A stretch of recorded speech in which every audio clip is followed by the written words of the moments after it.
The child's frozen fingers still clutched the note when Jonas found her. No one's child. 3 words that would shatter a man who'd spent 4 years running from ghosts. But here's what the railroad depot officials didn't know, what that little girl didn't know. When Jonas Rourke lifted her dying body from that freight car, he wasn't just saving a life. He was signing his own death warrant. Because the men who left her there to freeze, they were counting on her silence. And the moment Jonas chose to fight for her, he painted a target on both their backs. Stay with me until the end, and comment what city you're watching from. I want to see how far Grace's story travels. The morning Jonas Rourke found the girl, the sun had already turned vicious. It was the kind of heat that made horses mean and men meaner, the kind that baked the truth out of liars and drove saints to the whiskey barrel.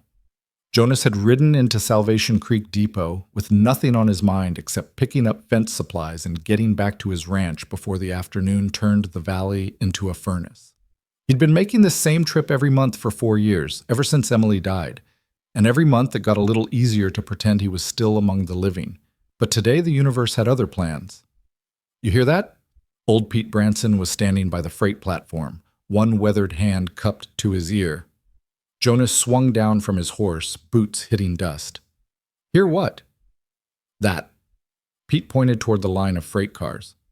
Been hearing it for 10 minutes now. Sounds like... hell, I don't know what it sounds like. Jonas listened. At first, there was nothing but the usual depot noise, men shouting, wheels grinding, steam hissing from the morning train. Then he heard it, a cough, faint, wet, desperate, the kind of cough that said someone was losing a fight with their own lungs. Could be a cat, Pete offered, but his voice carried no conviction. Jonas was already moving. He'd heard that sound before, in field hospitals during the war, in the bedroom where Emily spent her last 6 weeks. It was the sound of someone drowning on dry land, and it was coming from the 3rd freight car. The door was sealed. Not locked, sealed. Someone had driven 8-penny nails through the latch housing, 4 on each side, bending the tips so they couldn't be pulled. This wasn't standard railroad procedure. This was someone making sure whatever was inside stayed inside. Jonas, you can't just... Pete started, but Jonas had already grabbed a crowbar from the depot office. The first nail screamed as it came out. The second bent, and Jonas had to work it back and forth, his shirt soaking through with sweat.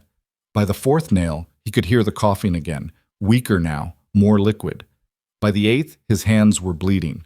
The door rolled open and the smell hit him like a fist, urine, vomit, fear, and something else, something sweet and wrong, like fruit left too long in the sun. She was crumpled in the far corner, half hidden behind a stack of burlap sacks. At first glance, Jonas thought she was a pile of rags someone had forgotten.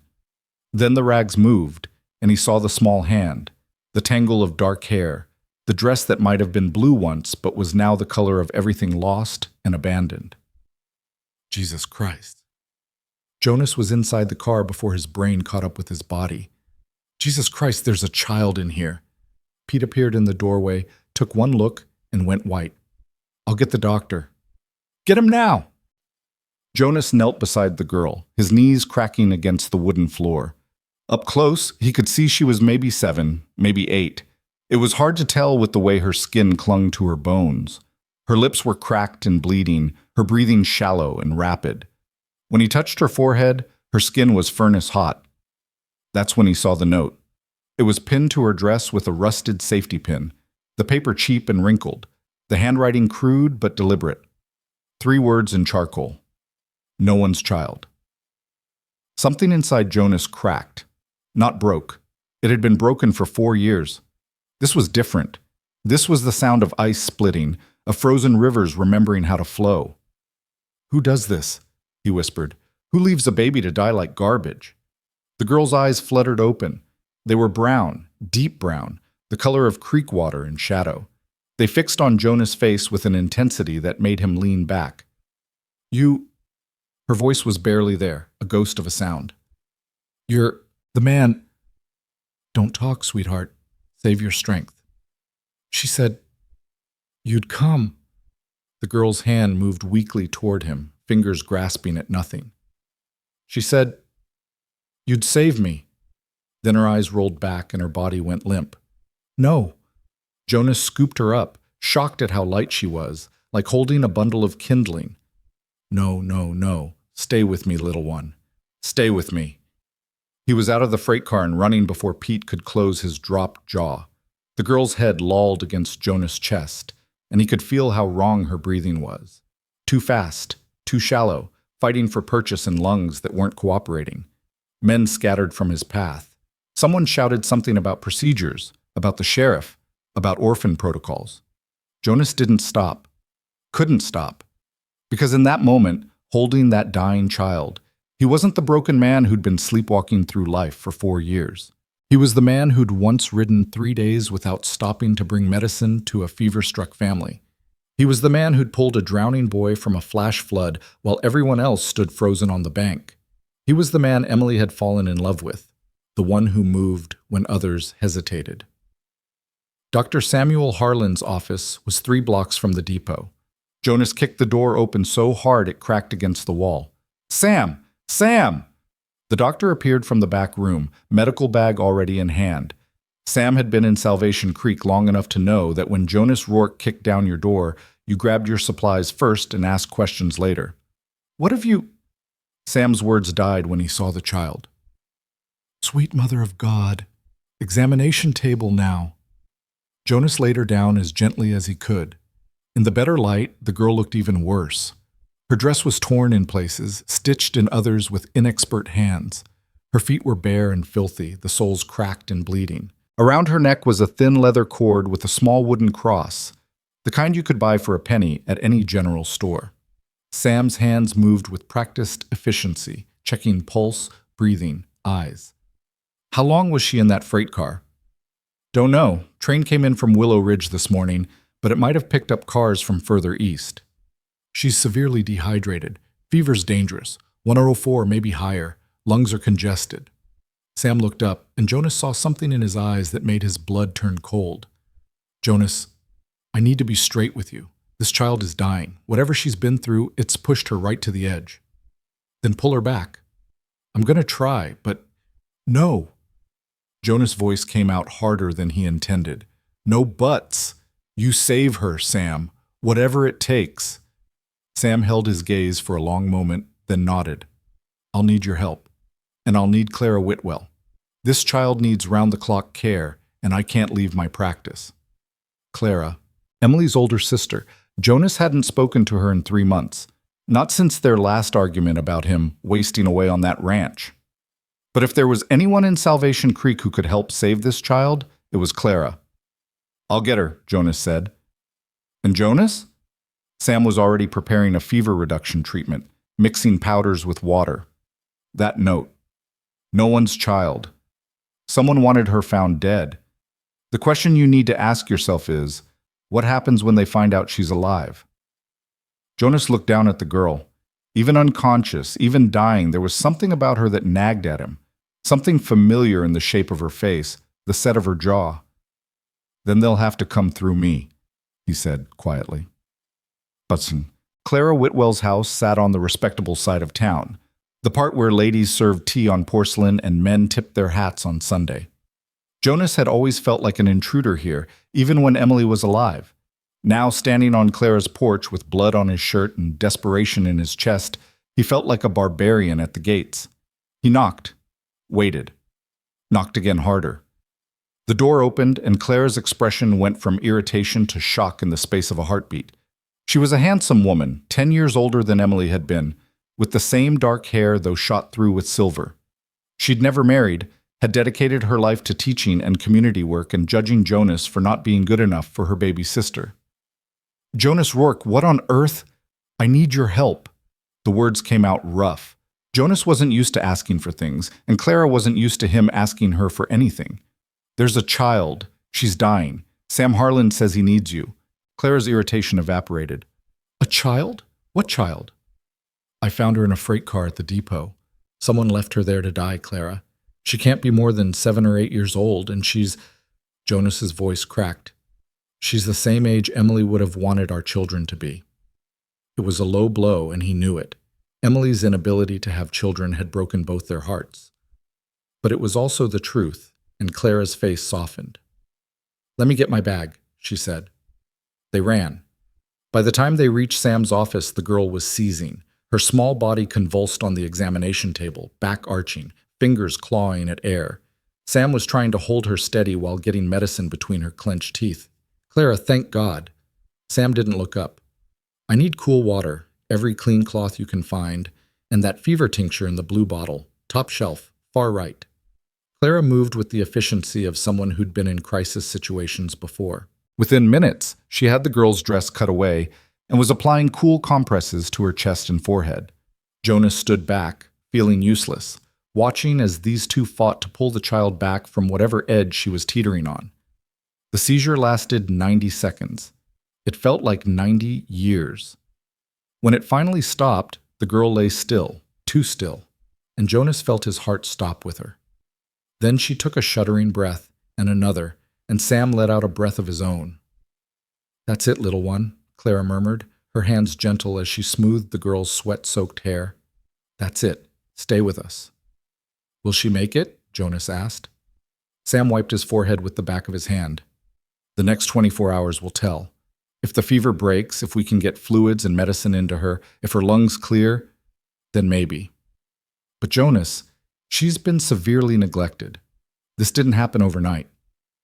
Jonas moved closer, looking down at the girl.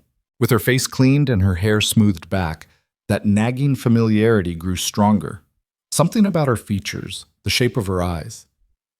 Do you recognize her? Clara asked, noticing his stare. No, but there's something... Jonas shook his head. I don't know. Jonas? Sam's voice was careful. About that note, I think you should take it to Sheriff Blackwood. Why? So he can file it away and forget about it? So there's a record. Someone put this child on that train. Someone nailed that door shut. This wasn't random. It was deliberate. If she dies, it's murder. If she lives... Sam paused. If she lives, someone might come looking to finish what they started. The thought made Jonas's jaw tighten. Let them come. Clara made a small sound that might have been disapproval or might have been something else. Sam's right, Jonas.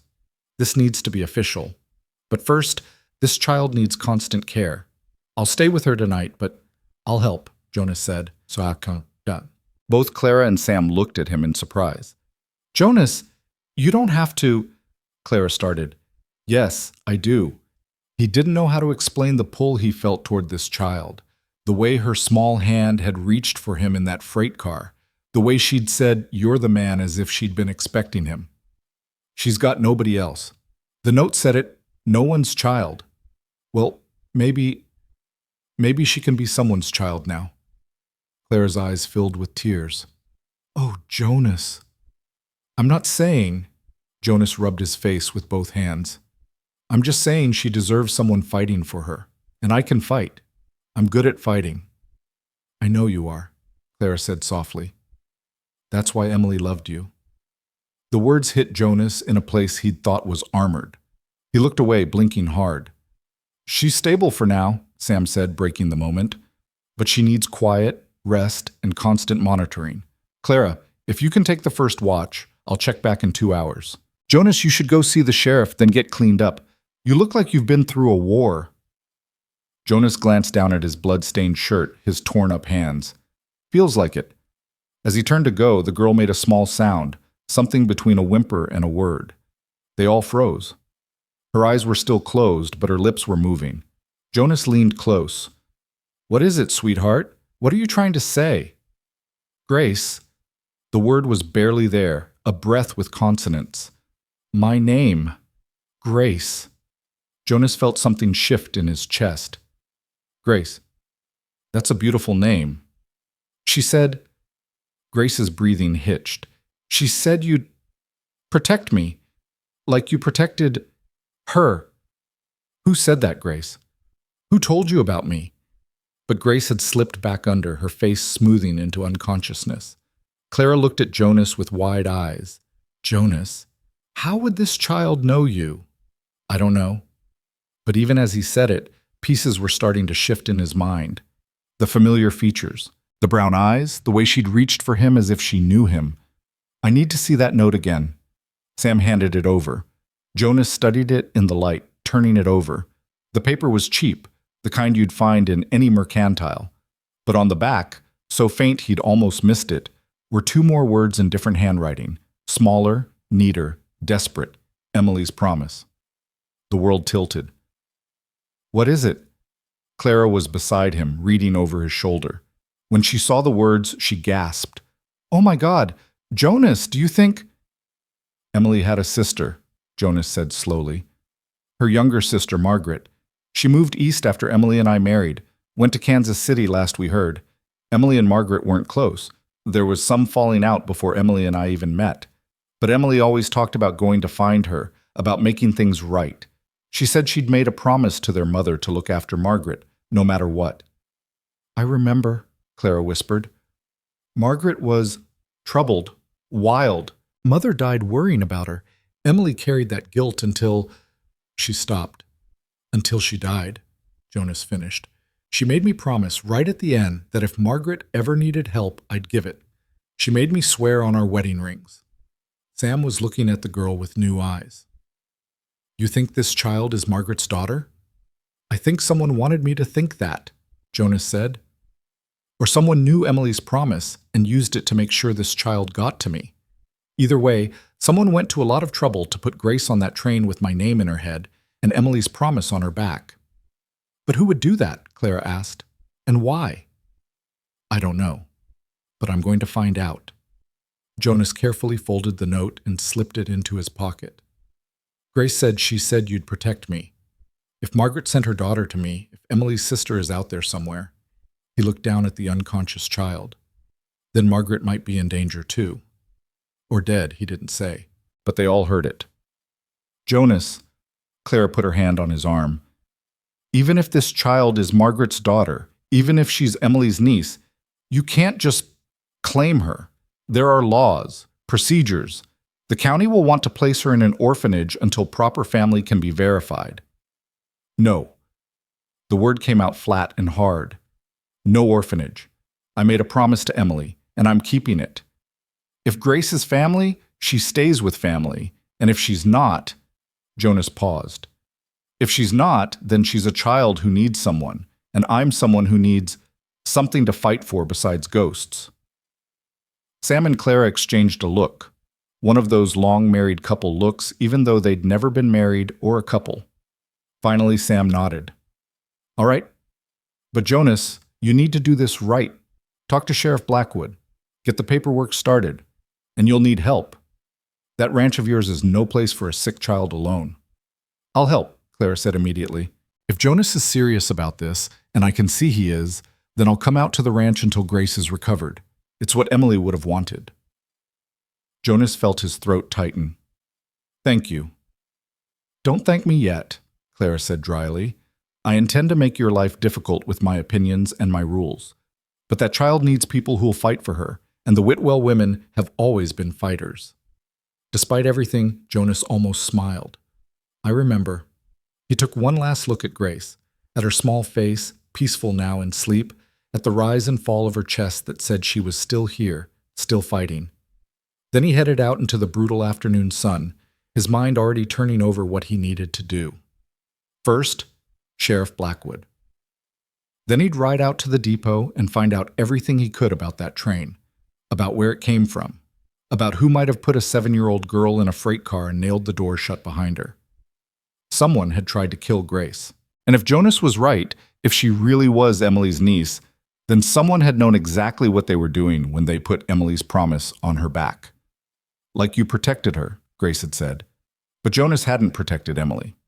He'd watched her die slowly, helplessly, while fever ate her from the inside, and he could do nothing but hold her hand and lie about how everything would be fine. He'd failed Emily, but he wouldn't fail her promise. Whatever it took, whoever came for Grace, Jonas would be ready. The child the world called no one's was someone's now. She was his, and he'd burn the whole damn valley down before he let anyone take her. Sheriff Roy Blackwood's office smelled like old coffee and older regrets. Jonas pushed through the door to find the sheriff at his desk, papers spread before him, reading glasses perched on his nose like an owl settling in for wisdom. Blackwood looked up, saw Jonas, and sighed. "Should have known." Pete Branson was just in here talking about you tearing apart a freight car like a mad bear. Want to tell me what... He stopped when he saw Jonas's face. What happened? Jonas dropped into the chair across from the desk without being invited. There was a child in that freight car, a little girl, maybe 7 years old. Someone left her in there to die. Blackwood's expression went from tired to granite. You're certain? Door was nailed shut from the outside. 8-penny nails bent over. She was dehydrated, burning with fever, half dead when I found her. Jonas pulled out the note and slid it across the desk. And she had this pinned to her dress. Blackwood read the note, turned it over, read the other side. His jaw worked like he was chewing something bitter. Jesus, Mary, and Joseph, this is attempted murder. Attempted nothing if I hadn't heard her coughing. Whoever did this meant for her to die in that car. You said her. The child's alive? She's at Doc Harlan's. Clara Whitwell's helping care for her. Sam says the next day will tell, but... Jonas leaned forward. Roy, the girl's name is Grace, and before she passed out, she said something about someone sending her to me. Someone who told her I'd protect her. Blackwood's eyes sharpened. You know this child? No, but look at what's written on the back. Emily's promise. Emily had a sister, Margaret. They were estranged, but Emily made me swear that if Margaret ever needed help, I'd give it. What if Margaret sent her daughter to me? What if Grace is Emily's niece? That's a lot of what-ifs, Jonas. Then help me turn them into facts. That train came in from Willow Ridge this morning. I need to know where it originated, what route it took, when that freight car was added. Someone put Grace on that train, Roy. Someone nailed that door and expected her to die before anyone found her. Blackwood pulled off his reading glasses and rubbed his eyes. You're asking me to investigate a crime that crosses county lines, possibly state lines. That means telegrams, coordination with other jurisdictions, and a whole lot of time I'm not sure we have. Make time. Jonas? She's 7 years old. Jonas didn't realize he'd stood until he was leaning over the desk, palms flat on the papers. She weighed nothing, Roy. Nothing. Like someone had been starving her for weeks. And when she looked at me, when she reached for me... He stopped, struggling with the words. Someone hurt that child. Someone tried to kill her. And if she's Emily's family, if she's the daughter of the promise I made, then she's my family. So I'm asking you as a friend, help me find who did this. Blackwood met his eyes for a long moment. Then he nodded slowly. All right. I'll send telegrams to Willow Ridge and every depot east of there. I'll talk to the depot master here, find out what he knows about that freight car. And I'll start the paperwork to make you the child's temporary guardian, assuming she survives and assuming you're serious about taking her in. I'm serious. Jonas, you know what you're taking on? A child, especially a sick child, changes everything. Your whole life becomes about them. No more long cattle drives, no more handling ranch business on your own schedule. And if someone did try to kill her, if they find out she's alive and in your care, then they'll find out what happens when someone threatens a Rourke. Blackwood almost smiled. There's the man I remember. The one who rode with Captain Morrison's Rangers. The one who cleaned out the Garrett gang when everyone else said it couldn't be done. He stood, extending his hand. All right, Jonas.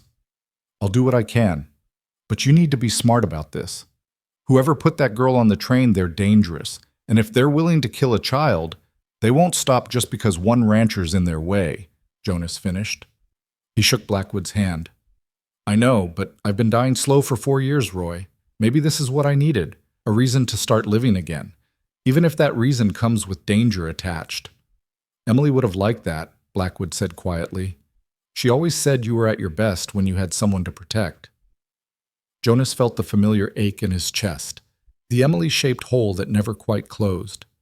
Yeah, she was right about most things. As he turned to leave, Blackwood called after him. Jonas, one more thing. I'm going to need to talk to the girl once she's conscious.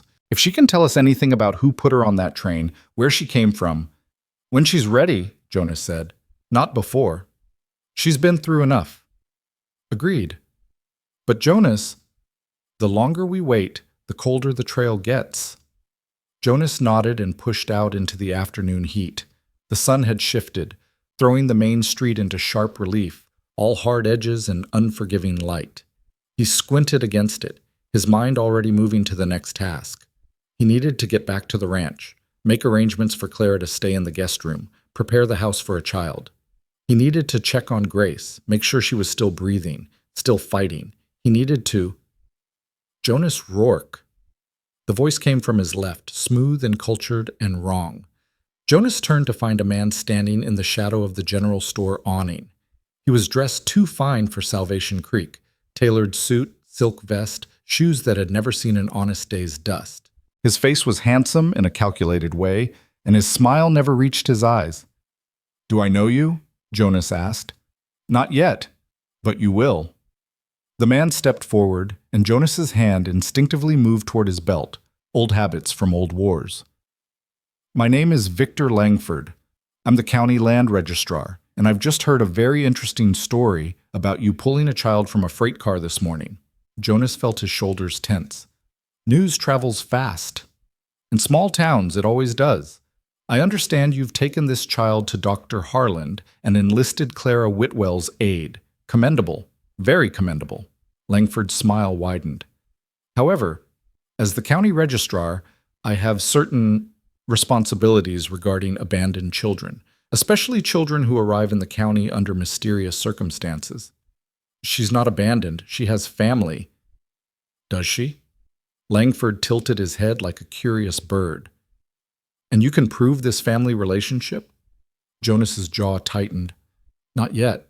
But then legally, she's a ward of the county until proper guardianship can be established.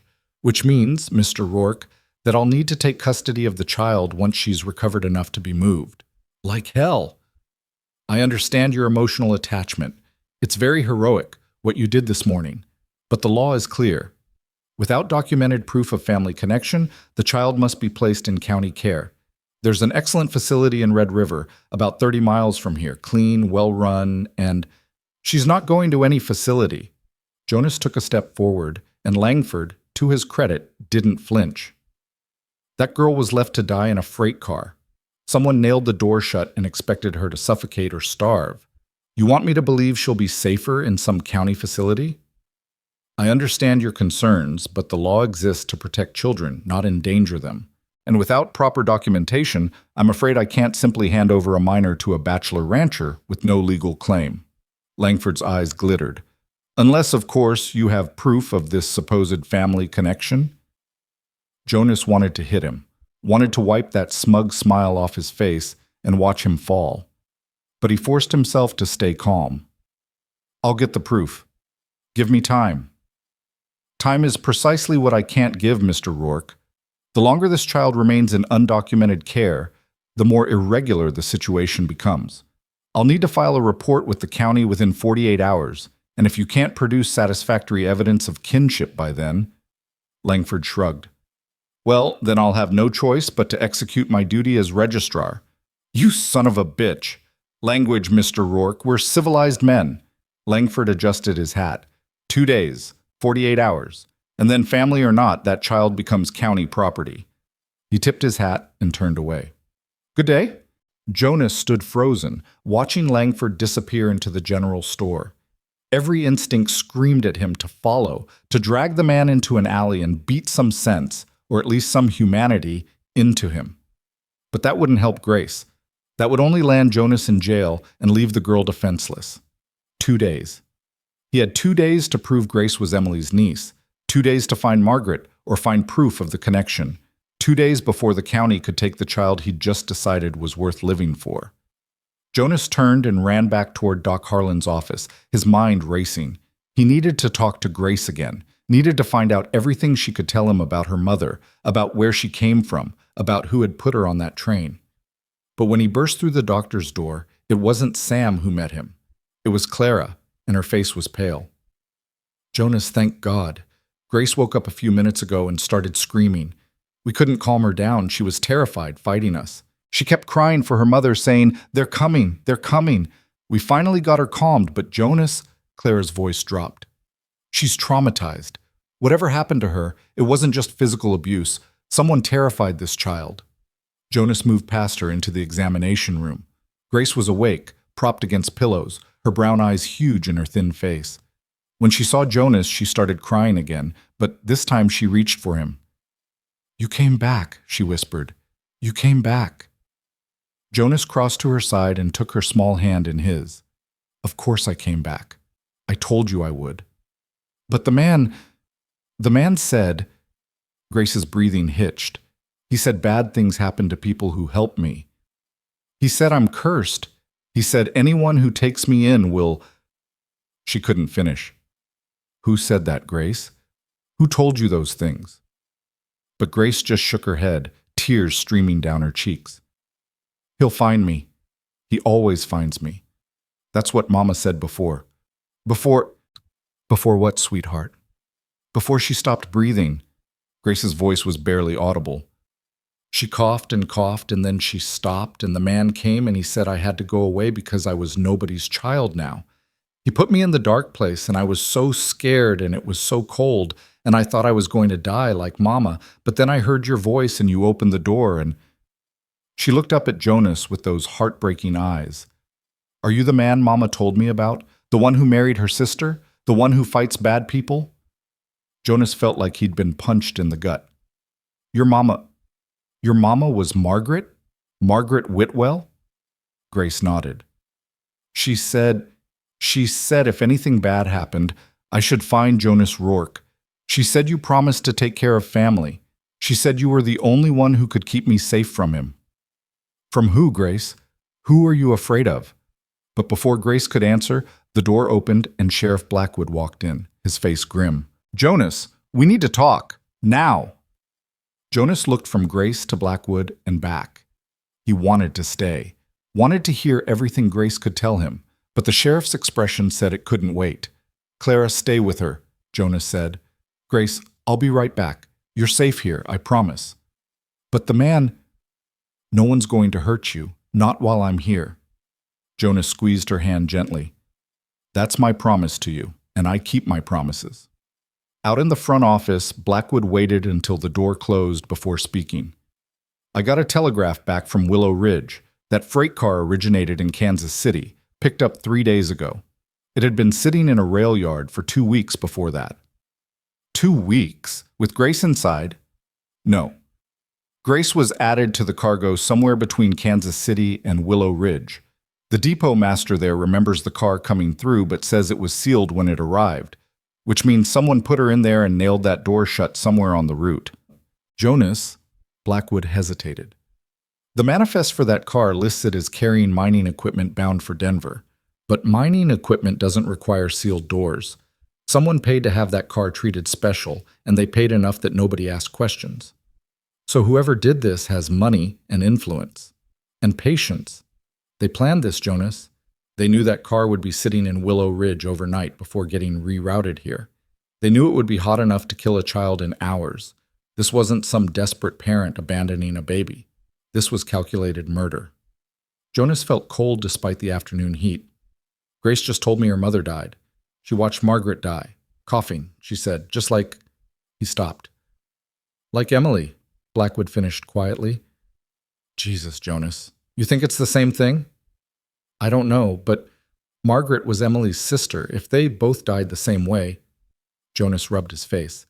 I need to find out everything I can about Margaret. Where she was living, what happened to her, who this man is that Grace keeps mentioning. Jonas, there's something else. Blackwood pulled a folded paper from his pocket. I asked around about Victor Langford, the county registrar. He only took the position 3 months ago, came up from Texas, supposedly. But his credentials are clean, his references check out, and he's already made friends with half the county officials. So? So I don't trust him. Something about him feels wrong, and my guts kept me alive this long. Blackwood handed over the paper. This came in on the afternoon mail. It's an official notice from the county office, filed by Langford 2 hours ago. He's officially claimed Grace as an abandoned ward of the county and is seeking immediate custody once she's medically cleared. Jonas stared at the paper, disbelief turning to anger. 2 hours ago? I talked to him less than an hour ago. He filed this before he ever spoke to you. Jonas, he was never giving you 48 hours. That was theater. He's already started the legal process to take Grace. Why? Jonas looked up, searching Blackwood's face. Why would a county registrar care this much about one orphaned child? There must be dozens of kids who need placement. Why target Grace specifically? That, Blackwood said grimly, is exactly what I intend to find out. But Jonas, you need to understand, legally, his claim is solid. Without proof of kinship, without documentation showing you as Margaret's designated guardian, a judge will side with the county. Then I'll get the proof. How? Margaret's dead, and even if you could find records of her death, that doesn't prove she wanted you to have Grace. Jonas thought fast. The note, Emily's promise. Someone knew about the promise Emily made me swear to. Someone knew I'd honor it. But can you prove that in court? Can you prove that note came from Margaret and not from some stranger who heard a rumor? Jonas looked back toward the examination room where Grace lay recovering, where she'd reached for him like he was her last hope in a world determined to destroy her. He thought about Emily, about the promise he'd made with her last breath. He thought about 4 years of sleepwalking through life, of going through motions without meaning. Then he thought about the feel of Grace's hand in his, about the way she'd said you came back like it was the most amazing thing in the world. I'll find a way, he said. I don't care what it takes, what I have to do, who I have to fight. That child is family, and family doesn't abandon family. Blackwood studied him for a long moment, then nodded slowly.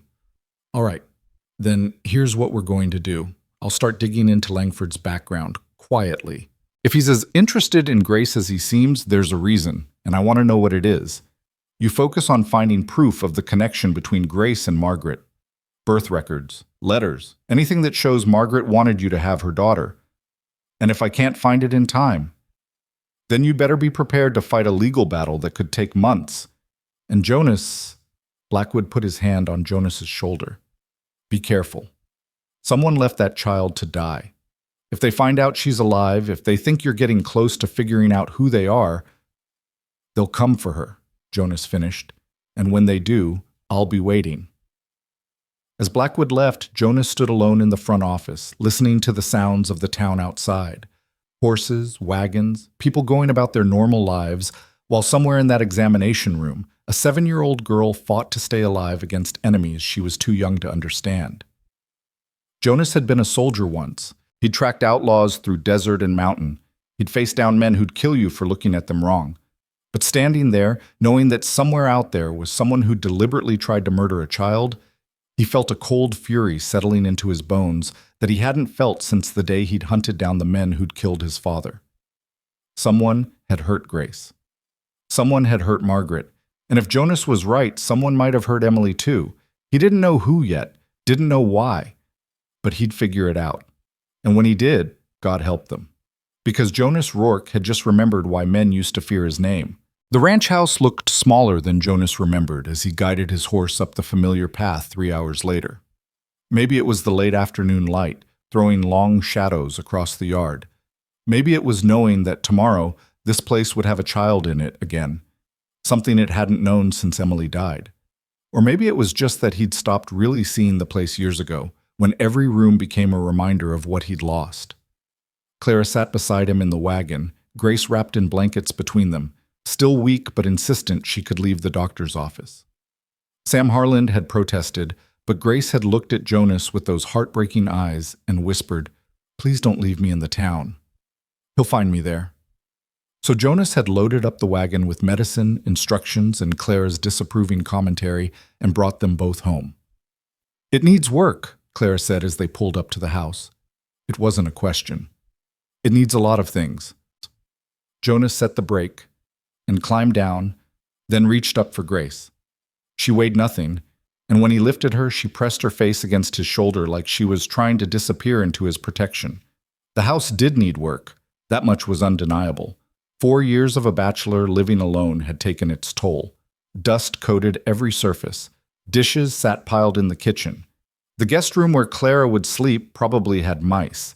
But it was solid, defensible, and most importantly, it was far enough from town that anyone coming for Grace would have to cross 2 miles of open valley to reach them. Jonas had chosen this location for exactly that reason when he'd built the place with Emily. She'd wanted something beautiful. He'd wanted something safe. They'd compromised, Beauty with good sight lines and escape routes. "Let me see the room where she'll sleep," Clara said as Jonas kicked the front door open. Inside, the house still held ghosts. Emily's needlework hung on the walls, faded now, but still there. Her books lined the shelf by the fireplace. Her rocking chair sat by the window where she'd spent her last months watching the valley, pretending she'd get strong enough to walk outside again. Grace stirred in Jonas's arms. "It smells like her," she whispered. Jonas froze. "What?" "Like Mama said." Grace's eyes opened, taking in the room. "She said Aunt Emily's house would smell like lavender and wood smoke and home. She said it would be the safest place in the world because you built it to keep the bad things out." Clara made a soft sound, her hand going to her mouth. Jonas just stood there, holding this child who knew things she shouldn't know, who spoke about Emily like she was still alive in these walls. "Your mama told you about this place?" he asked carefully. "She told me lots of things. After she got sick, she talked all the time, like she was trying to put all the words inside me before—" Grace's voice trailed off. "Before she ran out of time," Jonas finished gently. He carried Grace to the bedroom, his and Emily's room, the one with the best light and the warmth from the kitchen stove. He'd been sleeping in the spare room since Emily died anyway, unable to face the bed they'd shared. "This was Emily's room, your aunt's room. You'll be safe here." He laid Grace on the bed, and Clara immediately began fussing with pillows and blankets, her hands moving with the efficiency of someone who needed tasks to hold back emotions. Jonas stepped back, watching Grace sink into the mattress like she'd been walking on broken glass for months and had finally found solid ground. "There's a pump in the kitchen," Jonas said to Clara. "I'll bring in fresh water. The stove needs stoking, and there's food in the cold room. Not much, but enough for tonight. Tomorrow I'll ride into town for supplies." "Tomorrow you'll do no such thing." Clara's voice was firm.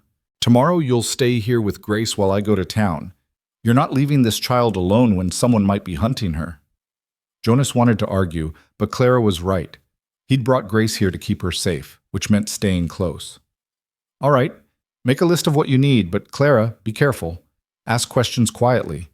If anyone's watching—" "I know how to be discreet, Jonas. I've been managing just fine in this town for 50 years without your instruction." But her voice softened, "Though I appreciate the concern." As Clara headed to the kitchen, Jonas pulled a chair beside the bed. Grace was already half asleep, but her hand reached out, fingers curling around his. "Tell me about your mama," Jonas said quietly. "Tell me about Margaret." Grace's eyes fluttered. "She was beautiful. Even when she got sick, she was beautiful. She had dark hair like yours, and she sang all the time, and she made me laugh even when we didn't have food." A tear slid down Grace's cheek. "We lived in a room above a tavern in Kansas City. It was loud and it smelled bad, but Mama made it nice. She hung curtains she sewed from old dresses, and she told me stories every night about growing up with Aunt Emily in a place called Salvation Creek." "That's here," Jonas said. "This is Salvation Creek." "I know. Mama said that's where we'd go when she got better. She said we'd come here and you'd forgive her for the bad things she did, and we'd be a family again." Grace's voice broke. But she didn't get better. The coughing got worse, and one day she coughed up blood, and she couldn't stop shaking. I tried to help her, but I didn't know what to do. I was so scared. Jonas squeezed her hand gently. "You did everything you could, sweetheart." "The man came that night. Mama was already gone. I knew she was gone because she wasn't breathing anymore and her eyes were open but empty. He knocked on the door, and when I didn't answer, he broke it down. He was tall and thin, and his smile was wrong, like it didn't belong on his face. He looked at Mama, and then he looked at me and he said, 'Perfect. Right on schedule.'" Jonas felt ice in his veins. Right on schedule? What did he mean? "I don't know. I tried to run, but he was too fast. He grabbed me and put something over my face, something that smelled sweet and made everything go dark. When I woke up, I was in a wagon. It was night, and we were moving fast. I could hear men talking outside, the tall man and someone else. They were arguing about me." "What did they say?" Grace's breathing hitched. "The tall man said, 'The mother's dead. The child's worthless now. Just dump her somewhere.' But the other man, his voice was different, smoother. He said, 'No. Send her to Rourke. Let him watch another one die. Let him know it's his fault.' Then the tall man laughed and said, "You really hate him that much?" And the smooth man said, Grace's grip tightened on Jonas's hand. He said, "He took everything from me 16 years ago. Now I take everything from him." Jonas stopped breathing. 16 years ago. 1869. The year he'd ridden with Captain Morrison's Rangers. The year they'd hunted down the Garrett gang after they'd massacred a family outside Red River. The year Jonas had put a bullet through Daniel Garrett's chest and watched his brother Victor Garrett disappear into the Badlands with a promise to return. Victor Garrett. Victor Langford. "Oh God," Jonas whispered. "What?" Clara appeared in the doorway, concern etched on her face. "Jonas, what is it?" But Jonas was already on his feet, his mind racing through connections he should have seen earlier. Victor Langford, appearing 3 months ago from Texas. Victor Garrett, last seen heading south toward the border. A man who'd sworn revenge on Jonas for killing his brother. A man who'd disappeared for 16 years, just long enough to build a new identity, climb into a position of power, and plan his revenge. A revenge that involved killing Emily's sister and sending her daughter to die. "Jonas, you're scaring me." Clara moved closer. "What did Grace say?" "I need to see Sheriff Blackwood." Jonas grabbed his hat. "Now." "But you said you wouldn't leave. Lock the doors, load the rifle. You remember how?"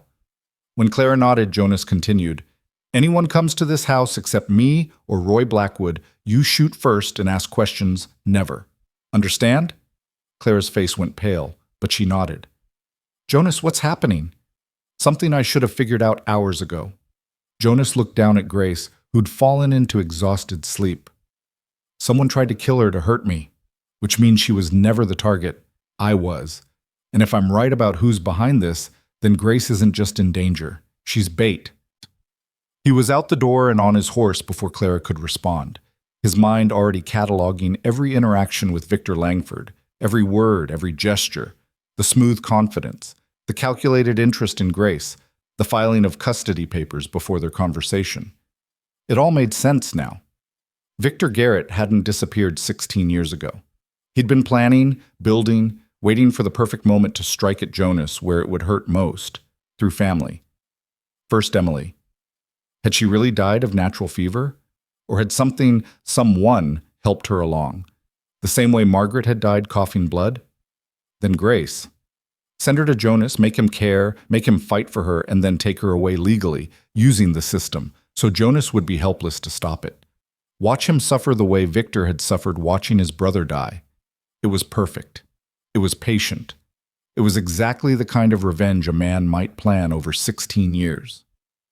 Jonas pushed his horse harder. The sun was setting, throwing the valley into deep shadow. 2 miles had never felt so long. Every second he was away from the ranch was a second Grace and Clara were vulnerable. But he needed Blackwood, needed the law on his side before Victor made his next move. Because there would be a next move. Men like Victor Garrett didn't wait patiently for the system to work. They stacked the deck, loaded the dice, and made sure every outcome served their purposes.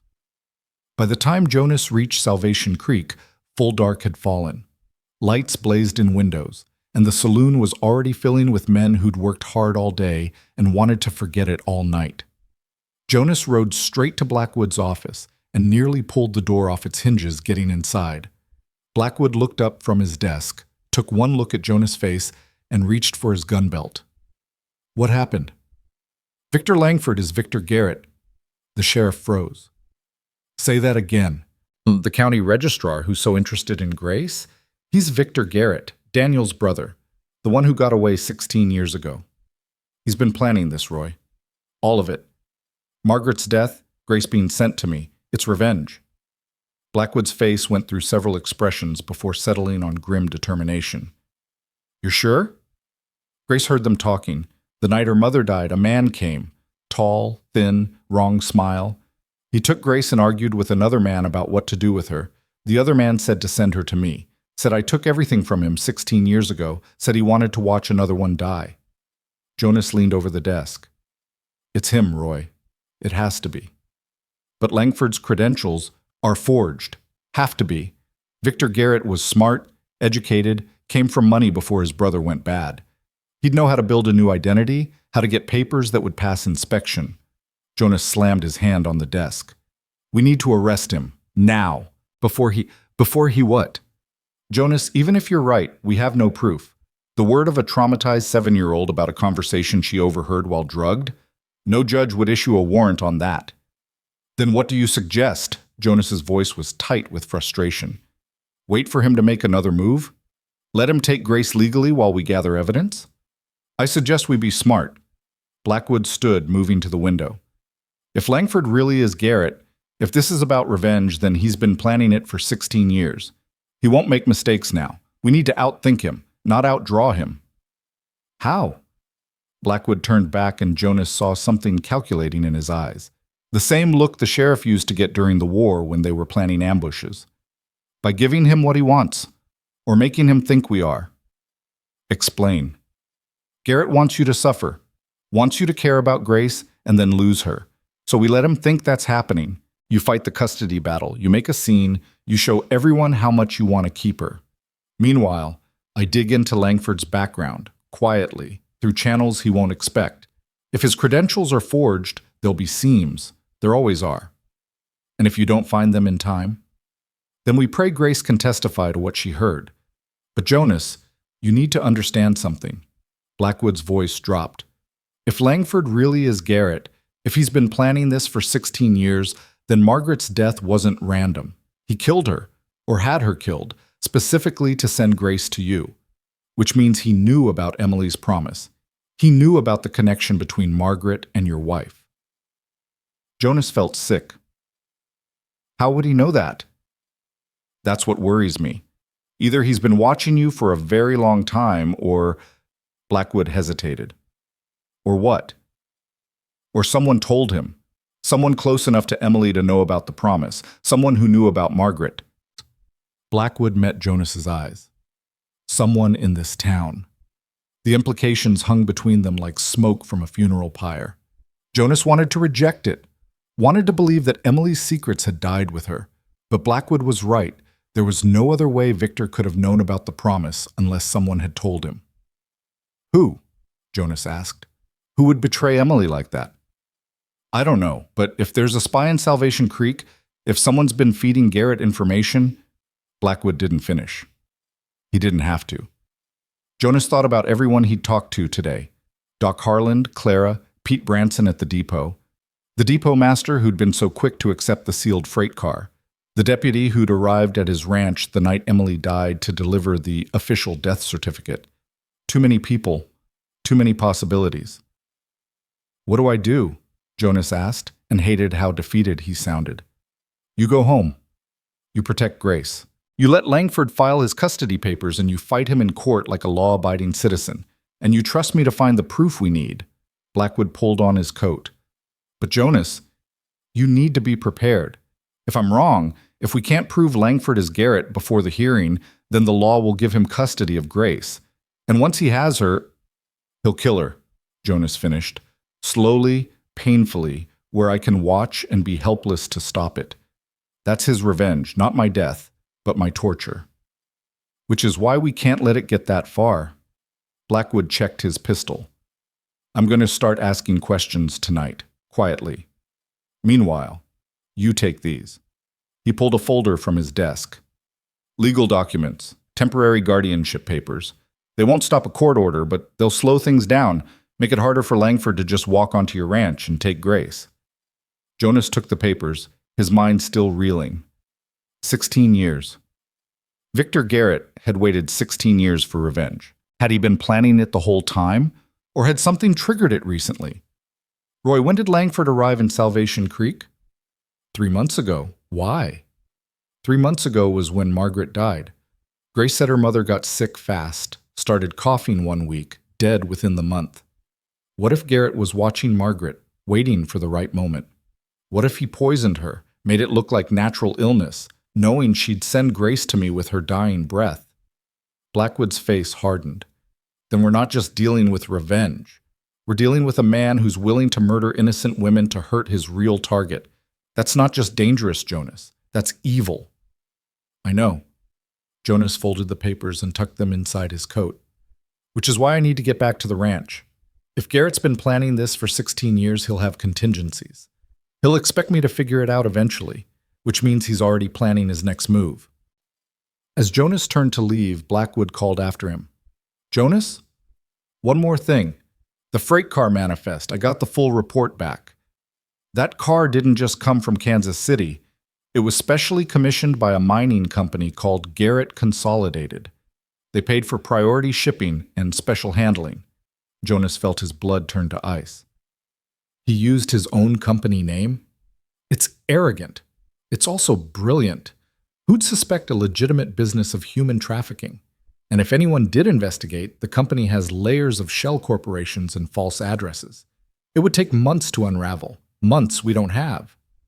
So he's not even hiding anymore. He's rubbing it in our faces. Looks that way, which means either he's supremely confident or Blackwood's voice trailed off. Or he's already so far ahead that it doesn't matter if we know who he is, Jonas finished. Because by the time we can prove it, Grace will be dead, and I'll be broken, and he'll disappear again with a new name and a new identity. Not if I can help it, Blackwood said grimly. Get home, Jonas, protect that girl, and trust me to handle this end. Jonas nodded and headed back into the night. The ride home felt twice as long, every shadow a potential threat, every sound making him reach for his gun. His mind kept cycling through everything Grace had told him, everything he'd learned, trying to find the pattern, the weakness, the angle he could use to beat a man who'd spent 16 years planning his revenge. By the time he reached the ranch, the moon was high, and the valley was silver-black with shadows. Jonas approached carefully, watching for any sign of disturbance. But everything looked quiet. The house was dark except for a single lamp in the kitchen window, Clara's signal that all was well. He stabled his horse and approached the house, his hand never leaving his pistol.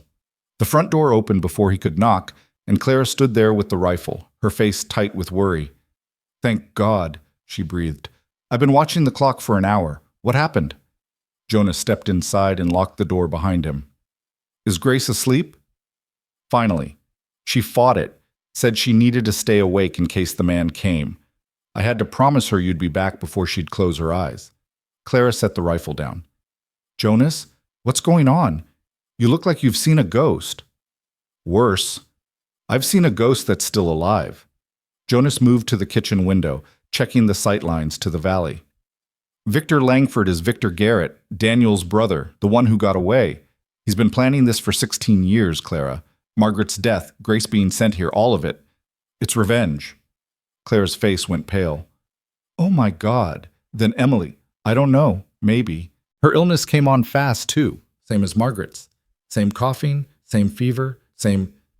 Jonas couldn't finish. The thought that Emily's death might not have been natural, might have been murder, was too much to bear. Clara moved to his side, her hand on his arm. Jonas, you can't think like that. Not now. Right now you need to focus on keeping Grace safe.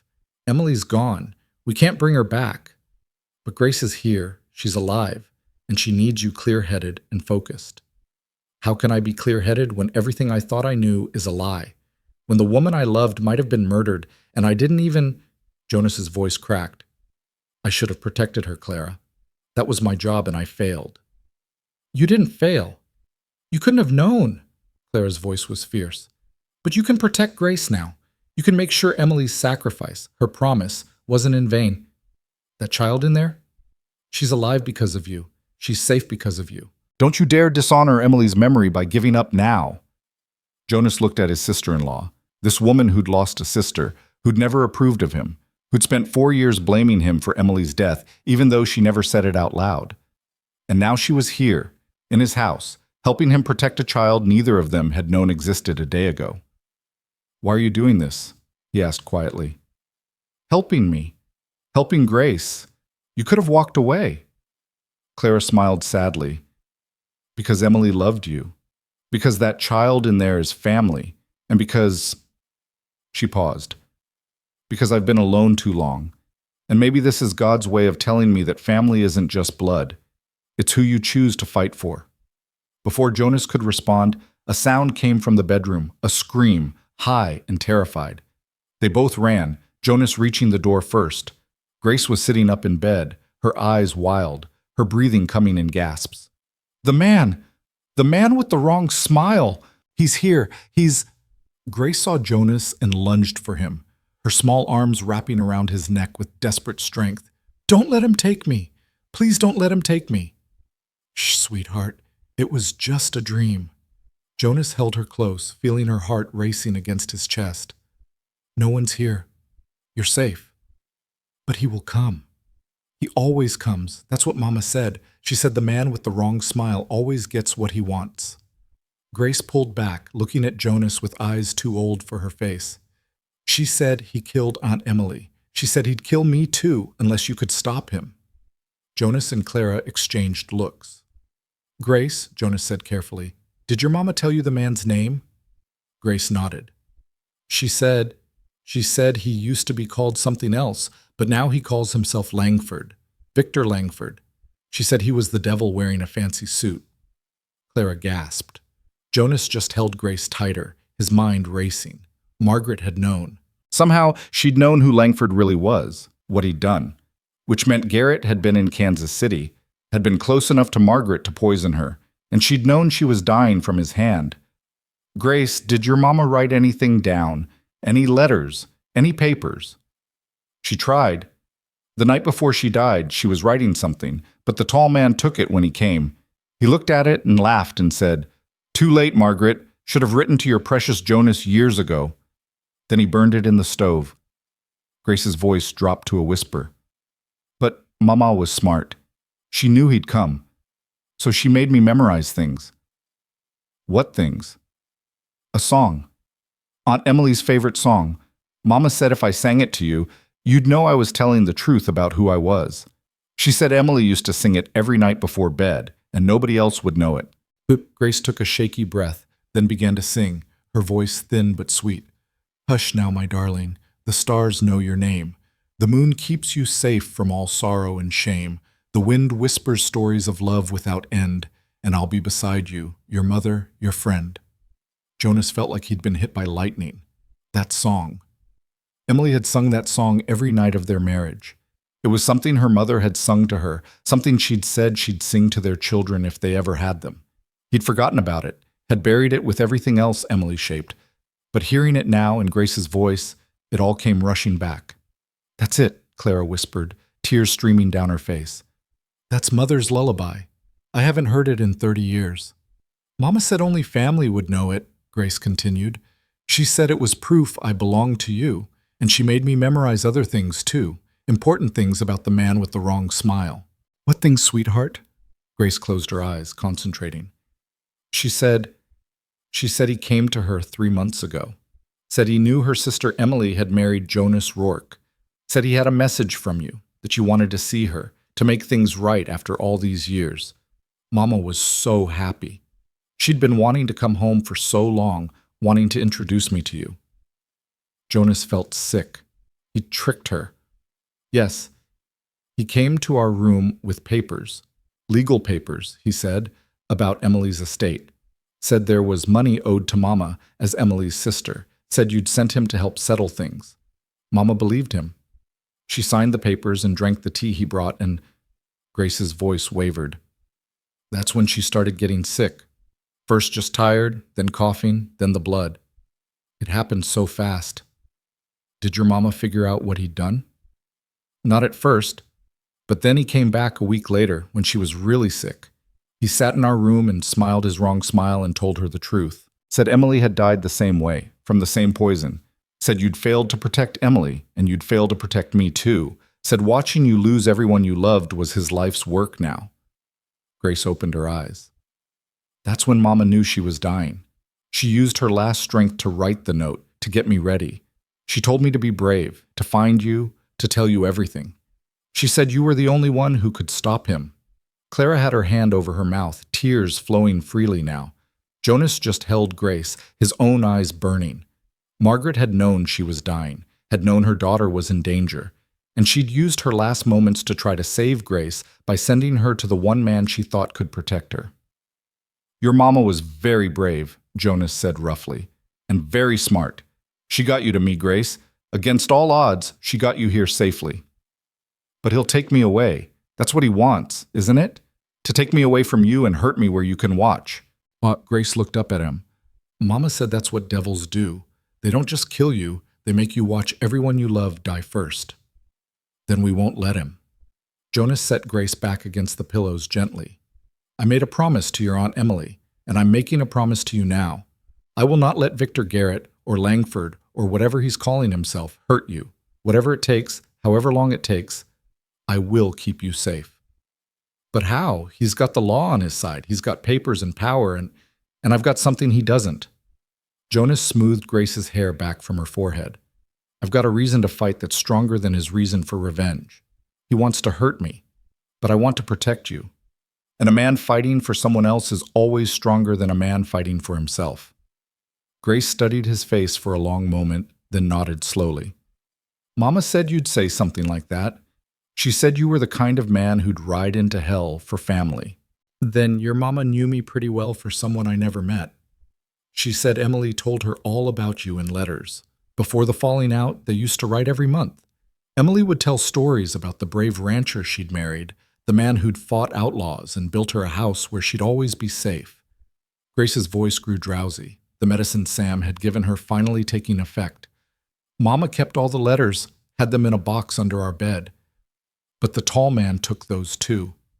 Took everything except what was in my head. What's in your head is enough, Jonas assured her. Now sleep, Grace. Clara and I will watch over you. When you wake up, we'll figure out our next move. But Grace was already drifting off, her breathing evening out, her small hand still clutching Jonas's sleeve like she was afraid he'd disappear if she let go.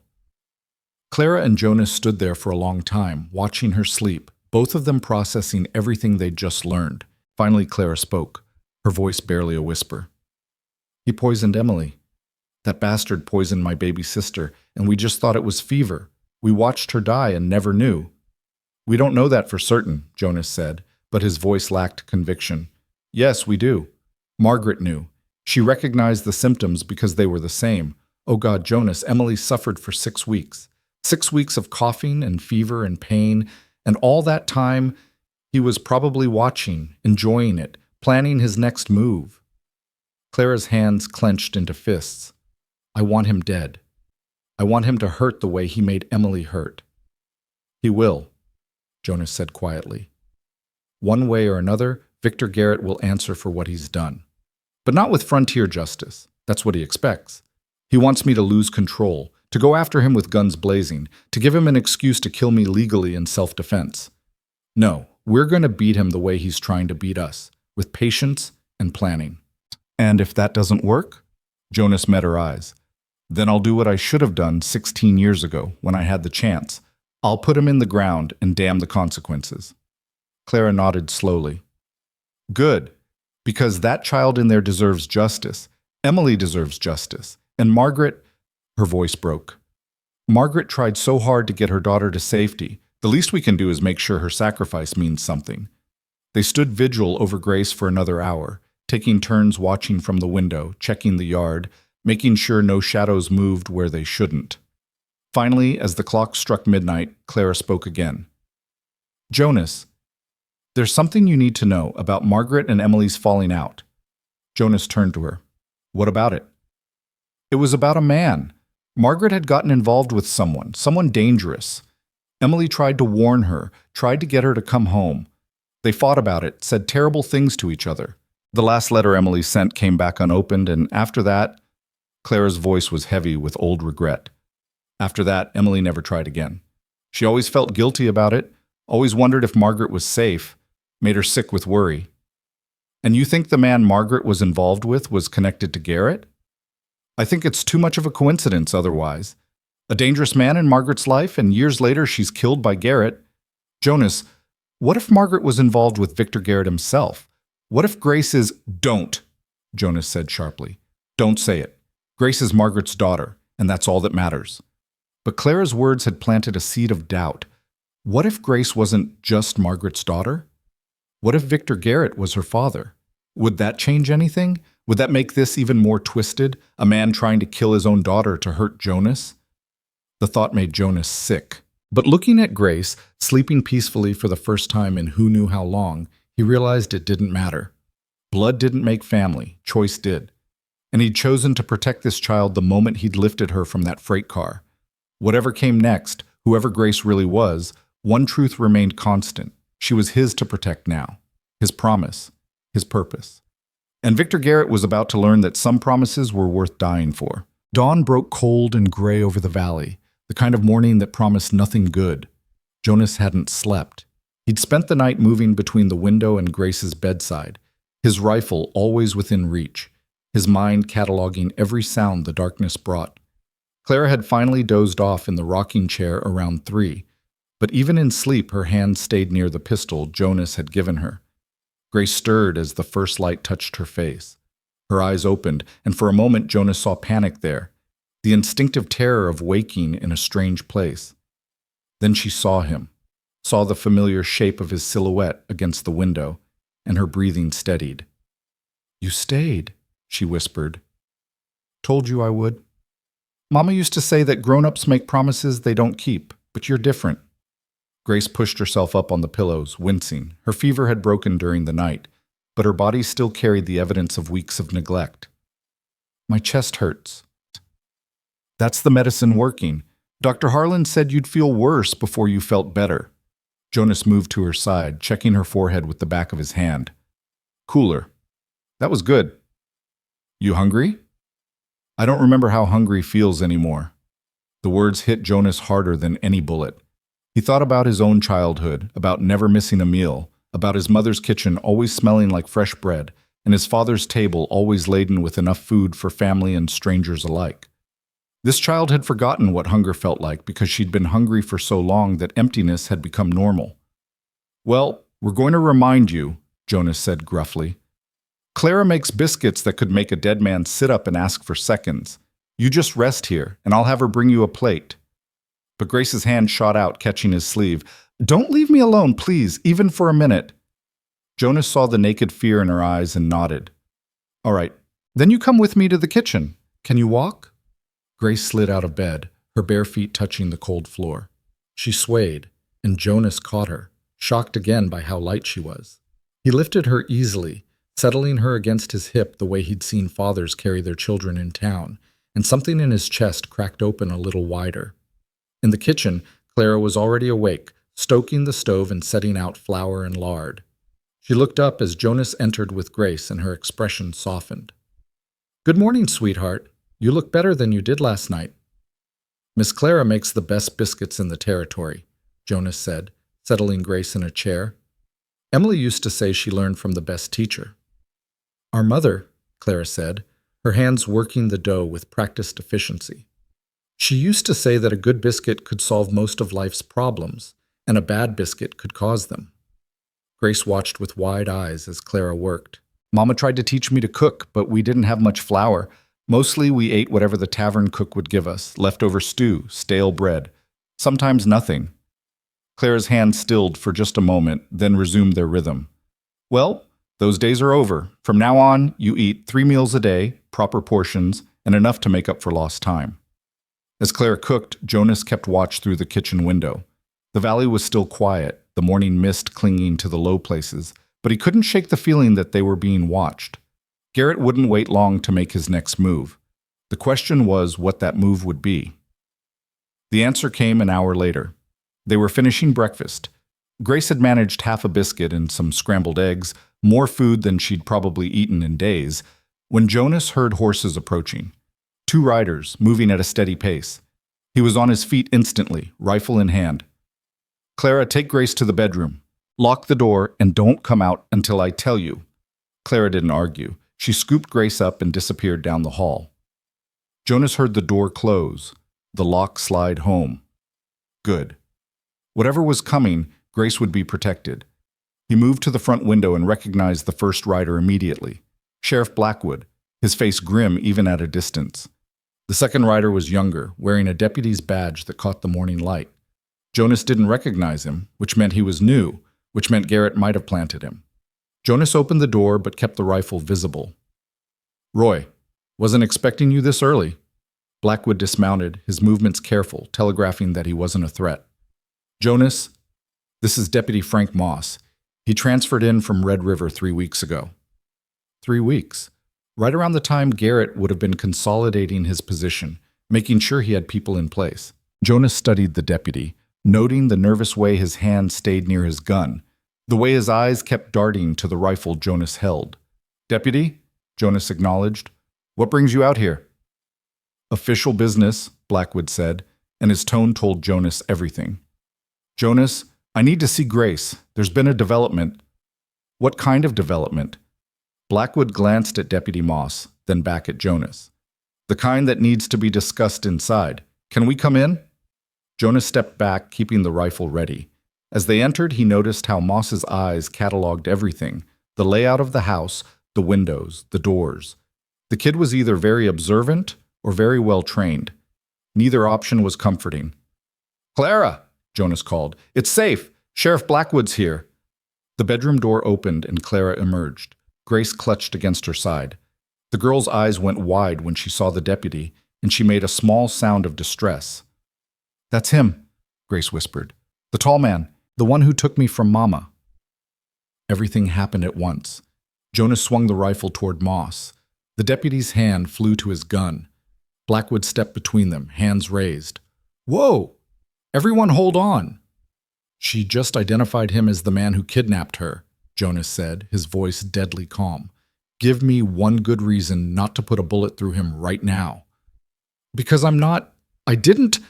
Moss looked genuinely panicked, which was either great acting or honest confusion. "I've never seen this child before in my life." "Grace," Jonas said, not taking his eyes off Moss. "You're sure?"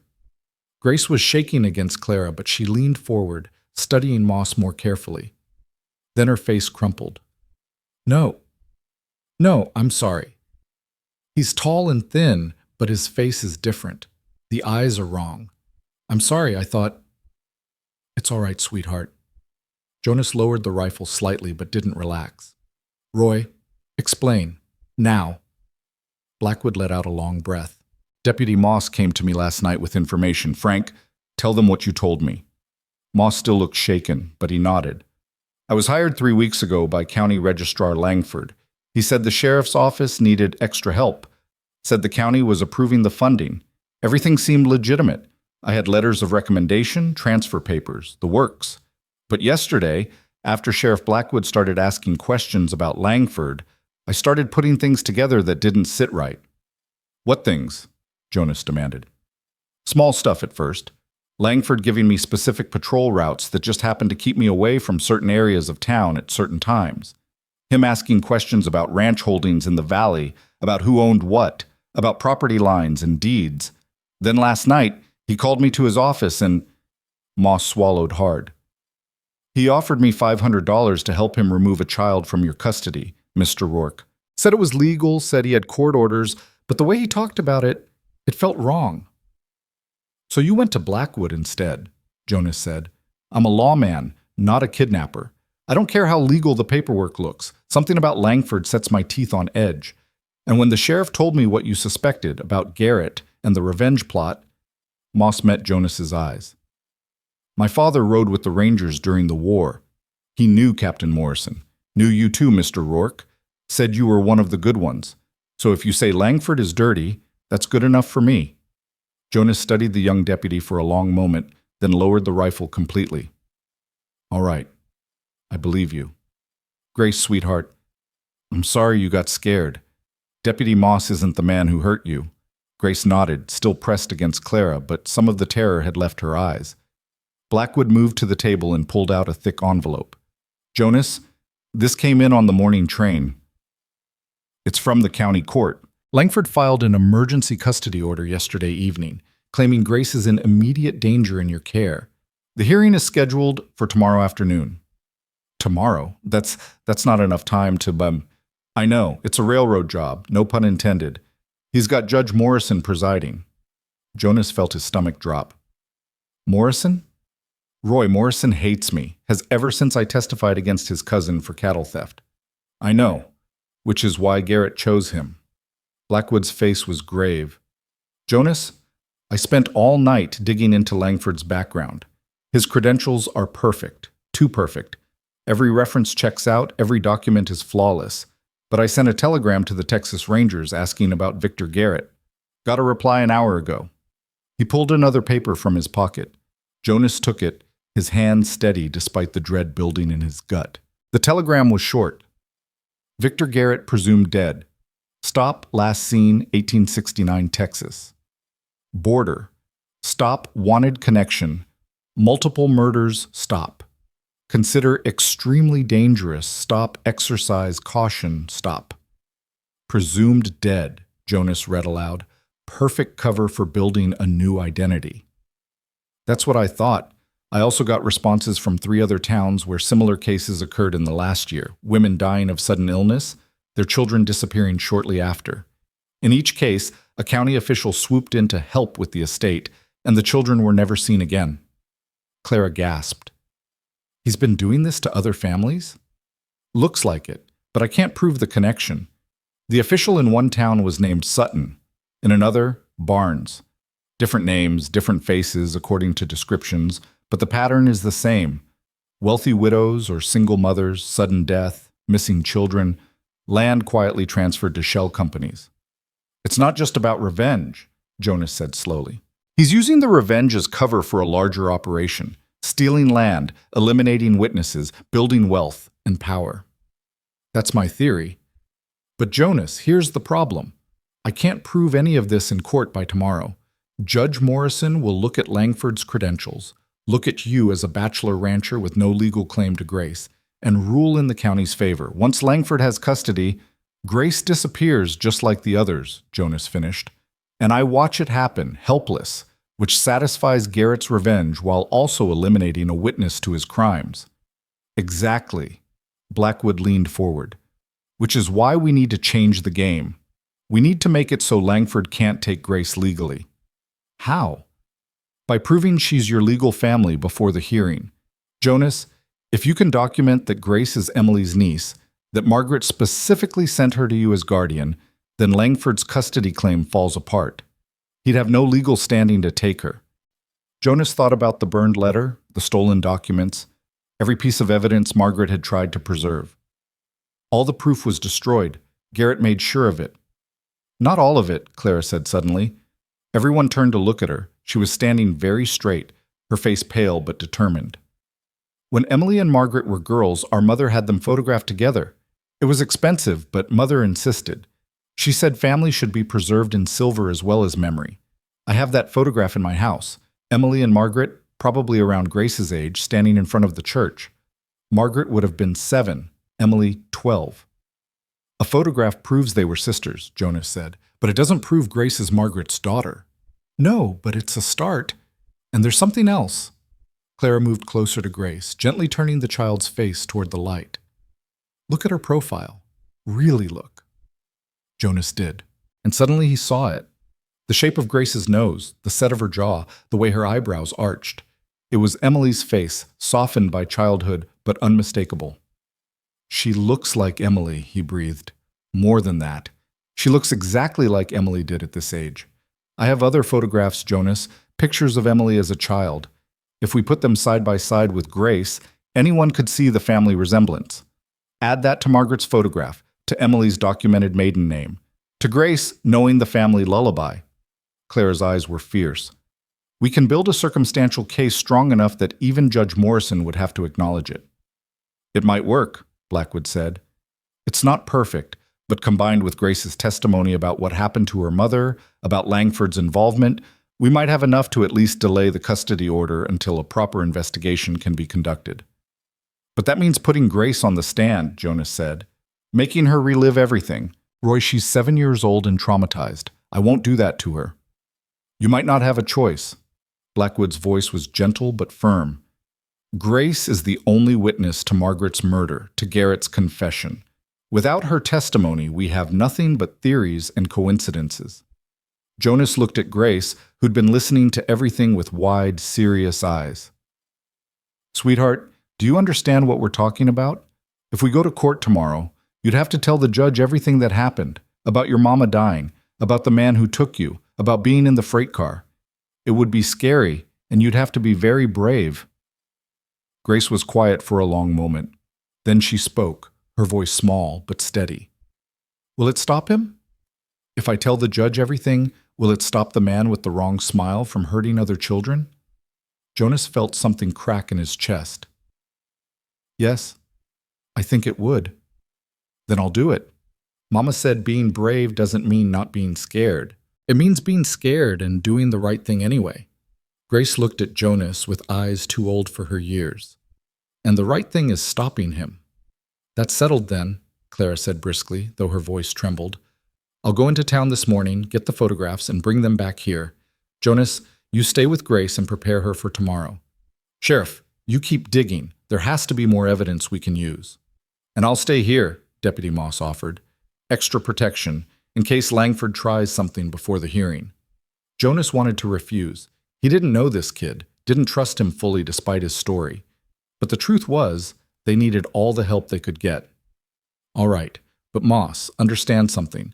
If you're playing us, if you're working for Garrett, and this is all some elaborate setup, I will find out. And when I do, you'll kill me, Moss finished. I know, but Mr. Rourke, I'm not playing you. My father taught me that a man's worth is measured by who he protects and how hard he fights for them. You're fighting for a child who has no one else. That makes you worth following. Jonas studied him a moment longer, then nodded. Fair enough. Clara, take my horse. He's faster than the wagon. And Clara? He waited until she met his eyes. Be careful. If Garrett suspects what we're planning, he might try to stop you. Let him try, Clara said grimly. I've got 50 years of righteous anger built up, and I'm ready to aim it at someone who deserves it. She left within the hour, armed with one of Jonas's pistols and strict instructions to stay visible, stay in crowds, and trust no one. Jonas watched her ride down the valley, a knot of worry in his gut. They were making moves now, showing their hand, and Garrett would respond. The question was how. The answer came at noon.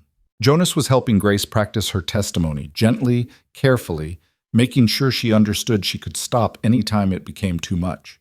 When Deputy Moss called from the front porch, "Rider coming! Fast!" Jonas grabbed his rifle and moved to the window. A single horseman was racing up the valley road, his mount lathered and blowing. As he got closer, Jonas recognized Pete Branson from the depot. Something was wrong. Jonas met Pete at the door. The old man was pale and shaking, and it took him 3 tries to get words out. Jonas, you need Clara? What about Clara? Pete, what happened? She went to her house for the photographs, like she said, but when she came out, Pete's voice broke. Langford was waiting. Had 2 men with him. They grabbed her, Jonas. Right there on Main Street, in front of God and everyone. Said she was interfering in county business. Said she was harboring stolen property. Stolen property? Jonas felt rage building in his chest. He means Grace. I tried to stop them, but they had guns and badges. County marshal badges, not local. They took Clara to the county courthouse in Red River. Said she's being held for obstruction and conspiracy. Pete looked at Jonas with desperate eyes. They're using her as bait. Everyone knows it. Langford's daring you to come get her. Jonas stood frozen, his mind racing. It was perfect, diabolical, but perfect. Garrett had Clara, which meant Jonas had a choice. Stay and protect Grace or go rescue Clara. Either way, Garrett won. If Jonas stayed, Clara would suffer for his choice. If Jonas left, Grace would be vulnerable. It's a trap, Blackwood said from behind him. Come inside when he heard Pete's horse. He's trying to separate you from Grace. I know. Jonas looked at Grace, who'd gone white with fear. But I can't just abandon Clara. She's family too. You can't go after her alone either. That's suicide. Then what do you suggest? Before Blackwood could answer, Deputy Moss spoke up. I'll go. I'm still officially on county business. I can access the courthouse, talk to the marshals, maybe find out exactly where they're holding Mrs. Whitwell. If I can create a distraction, give you an opening. You'd be risking your career, Jonas said. Maybe your life. Seems like the right thing to do. Moss checked his guns. Besides, I signed on to be a lawman, not a kidnapper's accomplice. If Langford's using the system to hurt innocents, then the system needs good men willing to fight back from the inside. Jonas wanted to argue, but Moss was right. They needed someone on the inside, someone Garrett wouldn't immediately suspect. All right. But Moss, if this goes wrong, if they catch you helping us, then I'll deal with it. But Mr. Rourke, you need to promise me something. Moss looked at Grace. You keep that child safe, whatever it takes. Because men like Garrett, they don't just hurt one child. They hurt every child they touch, and they never stop unless someone makes them. I promise, Jonas said. As Moss rode out, Jonas turned to Blackwood. Roy, I need you to be honest with me. What are our chances tomorrow in court? Blackwood was quiet for a long moment. Without Clara's testimony and the photographs? Without solid proof of the connection between Grace and Margaret? Slim to none. Judge Morrison will rule in Langford's favor and will have 48 hours before the custody transfer is enforced. 48 hours to do what? Run? Hide? Live the rest of our lives looking over our shoulders? Or 48 hours to find the evidence that brings Garrett down permanently? Blackwood moved closer, lowering his voice so Grace wouldn't hear. Jonas, I think the evidence exists. I think Margaret kept records, kept proof of what Garrett was doing. And I think that's why he had to kill her, not just for revenge, but because she knew too much. But if she kept records, where are they? Garrett took everything from her room in Kansas City. Everything obvious, maybe. But think about it. Margaret was Emily's sister. She would have known how thorough Emily was, how she always kept backups, how she never trusted important things to just one location. Blackwood pulled out a crumpled letter. I found this in the county archives this morning. It's from 3 months ago, postmarked Kansas City, addressed to Emily at your ranch. Jonas took the letter, his hands starting to shake. But Emily's been dead for years. Exactly, which means whoever mailed this didn't know Emily was dead. Jonas, I think this is from Margaret. I think she was trying to reach her sister, trying to warn her, trying to send her something. The postmaster says the letter was returned as undeliverable, but he kept it because it had official county business listed as the return address, which was odd, so he filed it away and forgot about it. Jonas turned the envelope over. It was thick, bulky, like something more than paper was inside. His fingers trembled as he broke the seal. Inside was a single sheet of paper and a small brass key. The letter was in a woman's handwriting, hurried but legible. Emily, if you're reading this, then something has happened to me. The man I was seeing, the one you warned me about, he's not who he said he was. His name is Victor Garrett, and he's been using me to get to Jonas. He knows about Jonas killing his brother. He's been planning revenge for years. I was a fool to trust him, and now I've put myself and Grace in danger. I'm sending this key to you because you're the only one I can trust. It opens a box at the Kansas City Bank, account number 3471. Inside you'll find everything. Evidence of Garrett's crimes, names of people he's killed, proof of his land schemes. If anything happens to me, please protect my daughter. Tell Jonas I'm sorry for everything. Tell him to use what's in that box to destroy Garrett before he destroys everyone we love. Your sister, Margaret. Jonas read the letter 3 times, his mind reeling. Margaret had known, had documented everything. And she'd tried to warn Emily, not knowing Emily was already dead, possibly by the same hand that would kill Margaret months later. The box, Jonas said. We need to get to Kansas City. That's a 3-day ride, Blackwood pointed out.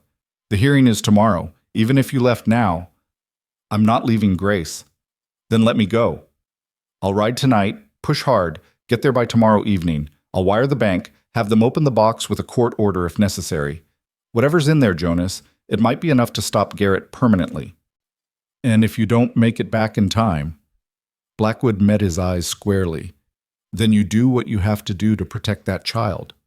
Even if it means running. Even if it means leaving everything behind. Because Jonas, if Garrett gets his hands on Grace, she won't survive it. He's already killed 2 women that we know of. He won't hesitate to kill a child. Jonas looked at Grace, who'd been sitting quietly through all of this, taking in information no child should have to process. She met his gaze steadily, and he saw something in her eyes that reminded him achingly of Emily. A core of steel wrapped in gentleness. I won't run, Grace said quietly. Mama didn't run. Aunt Emily didn't run. I won't either. Grace, Mr. Jonas, The man with the wrong smile wants me to be scared, wants me to hide, wants everyone to hide.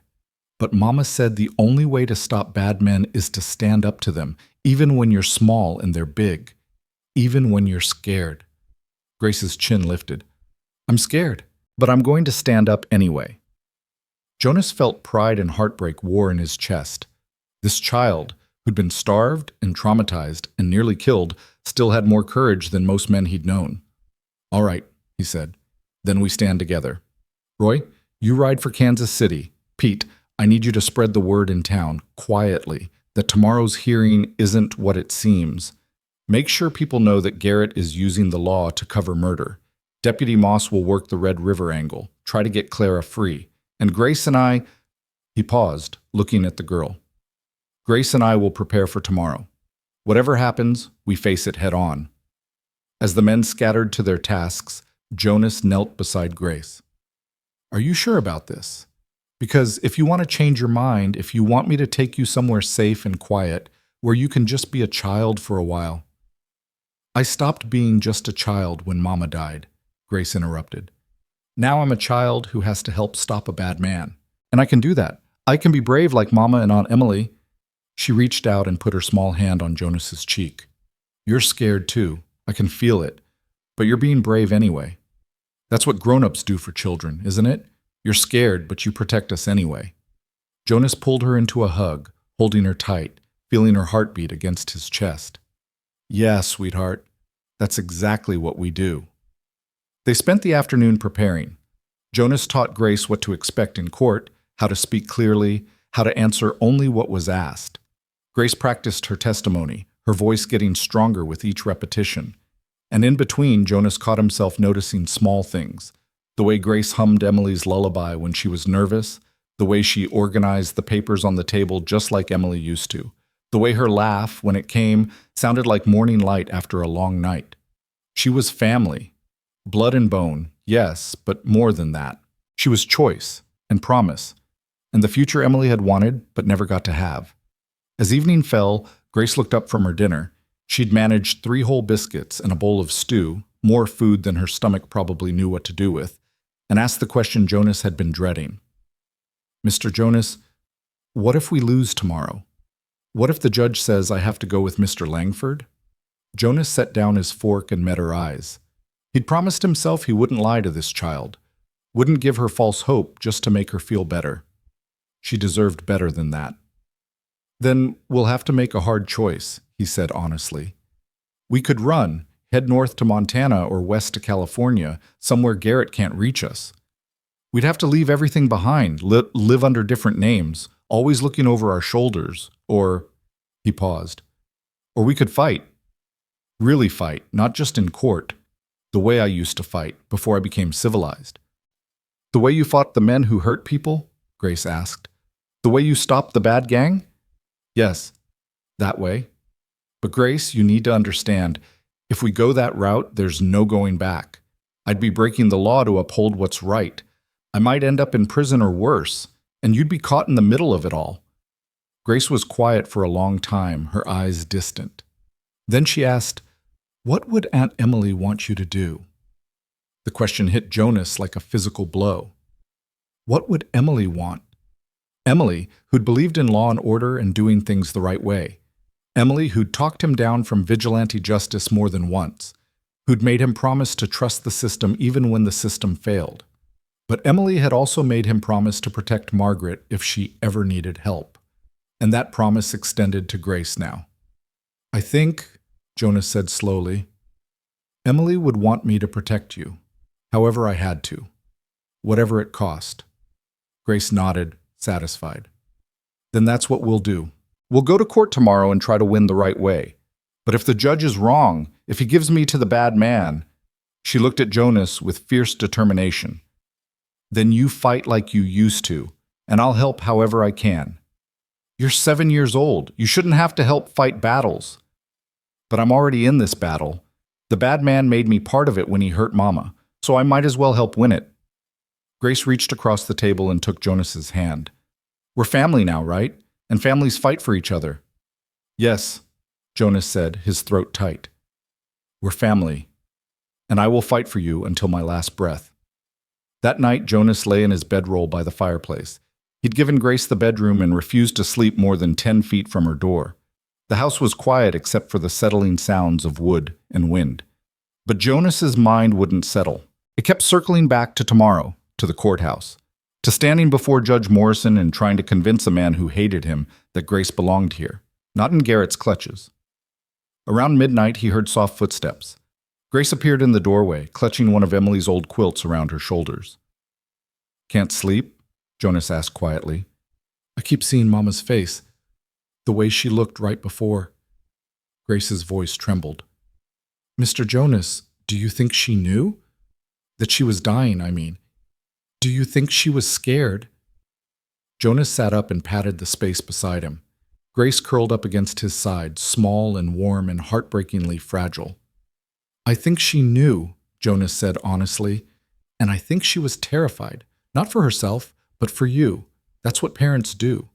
We're not scared of dying. We're scared of leaving our children alone and unprotected. But you're not my parent."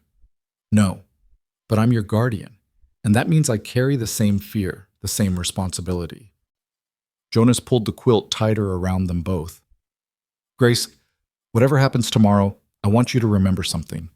Your mama loved you so much that she used her last strength to save you. She sent you to me because she believed I could keep you safe, and I'm going to honor that belief, that trust. I will not let you down." Grace was quiet for a moment, then whispered, "I think Mama sent me to you for another reason too." "What reason?" "Because you were sad and alone, and she thought maybe we could save each other." Grace looked up at him with eyes that saw too much. "That's what Aunt Emily would have wanted, isn't it? For you to have someone to take care of again, someone to love." Jonas felt tears burn behind his eyes. Out of the mouths of babes came truths that adults spent lifetimes avoiding. "Maybe you're right," he said roughly. "Maybe your mama was smarter than I gave her credit for." They sat together in the firelight, guardian and child, two people who'd found each other in the wreckage of other people's hatred.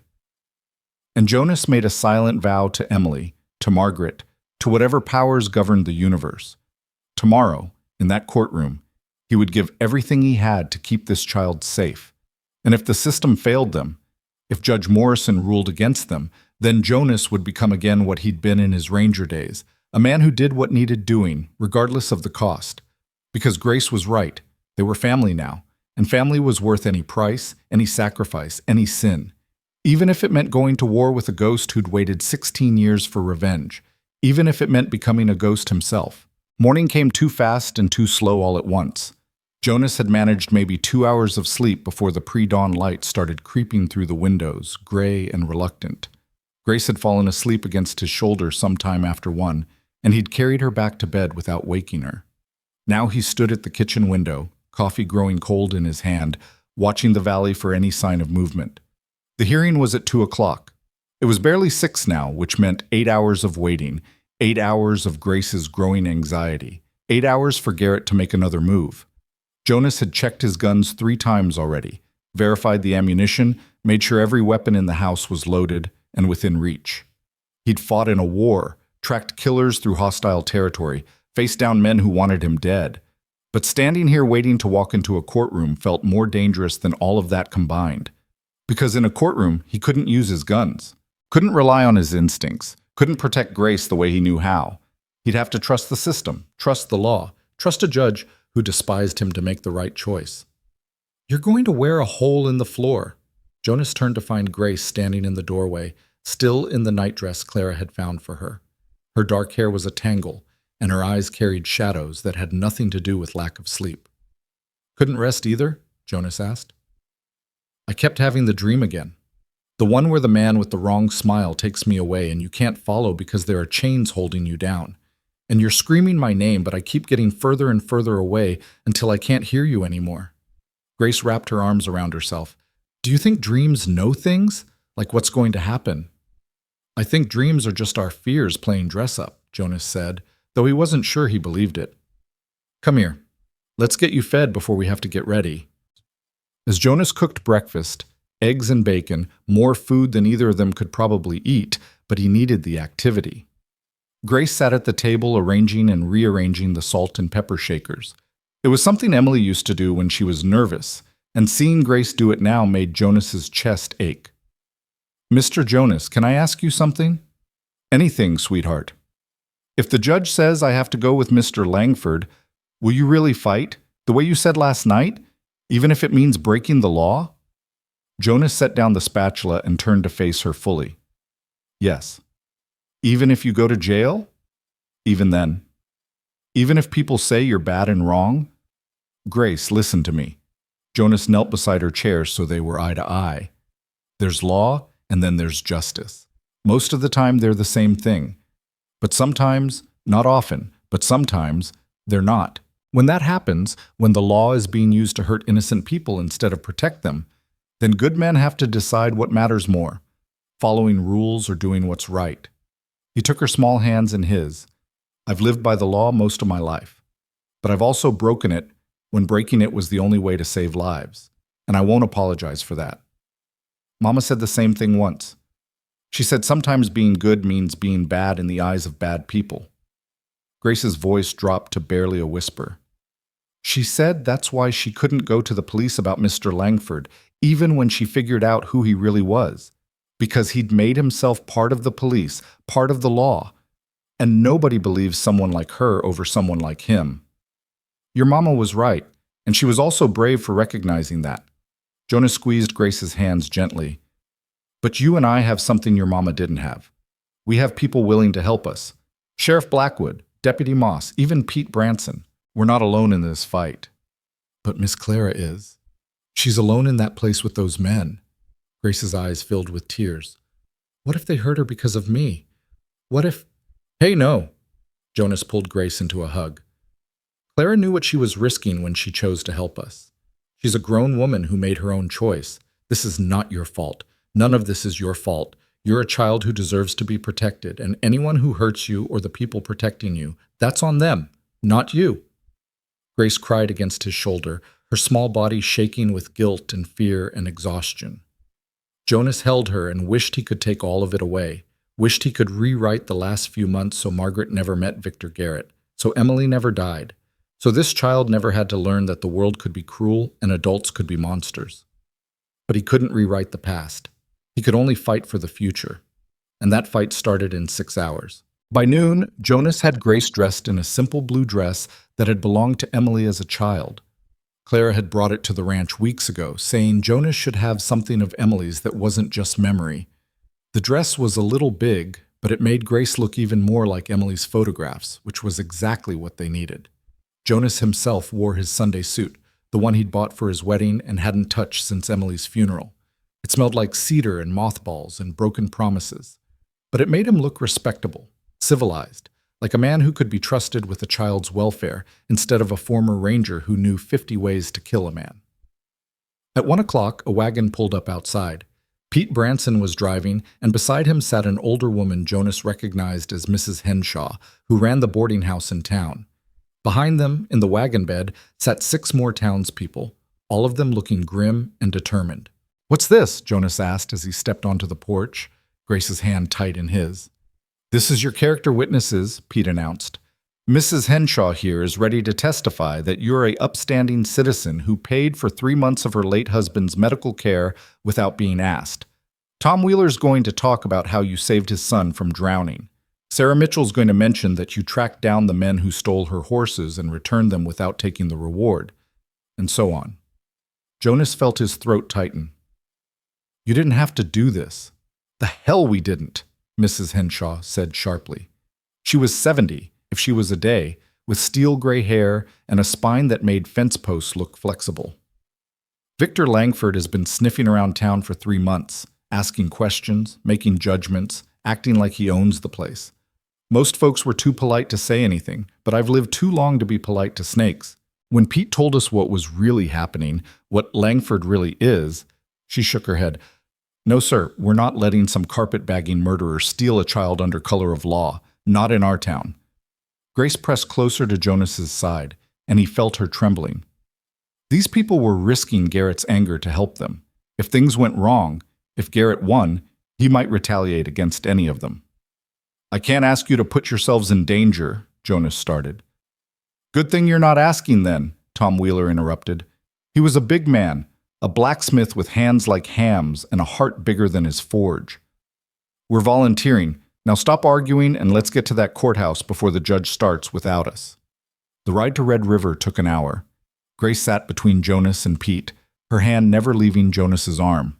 The other townspeople followed in 2 more wagons, talking quietly among themselves. Jonas caught fragments of their conversation. Strategies for testimony, details to emphasize, ways to paint him as a suitable guardian. They were preparing like soldiers before battle, and Jonas felt a surge of gratitude so powerful it nearly unmanned him. Red River was bigger than Salvation Creek, with a proper courthouse made of stone instead of wood. Jonas had been here twice before, once for his wedding license, once to testify in the cattle theft case that had made Judge Morrison hate him. The building loomed over the town square like a gray promise of justice, though Jonas knew promises could be broken as easily as bones. They arrived at 1:45. The courthouse steps were already crowded with people, some townspeople from Red River, some official-looking men in county uniforms, some faces Jonas didn't recognize. And standing at the top of the steps, greeting people like he was hosting a social event, was Victor Langford. He looked exactly as he had 2 days ago. Expensive suit, calculating smile, eyes that held all the warmth of a snake. When he saw Jonas and Grace, his smile widened. "Mr. Rourke, how good of you to come. I was worried you might try to run." Langford's gaze dropped to Grace, and Jonas saw something flicker in those cold eyes. Not quite hate, not quite triumph. Something worse. Ownership. "And you brought the child. Excellent. This should all proceed quite smoothly."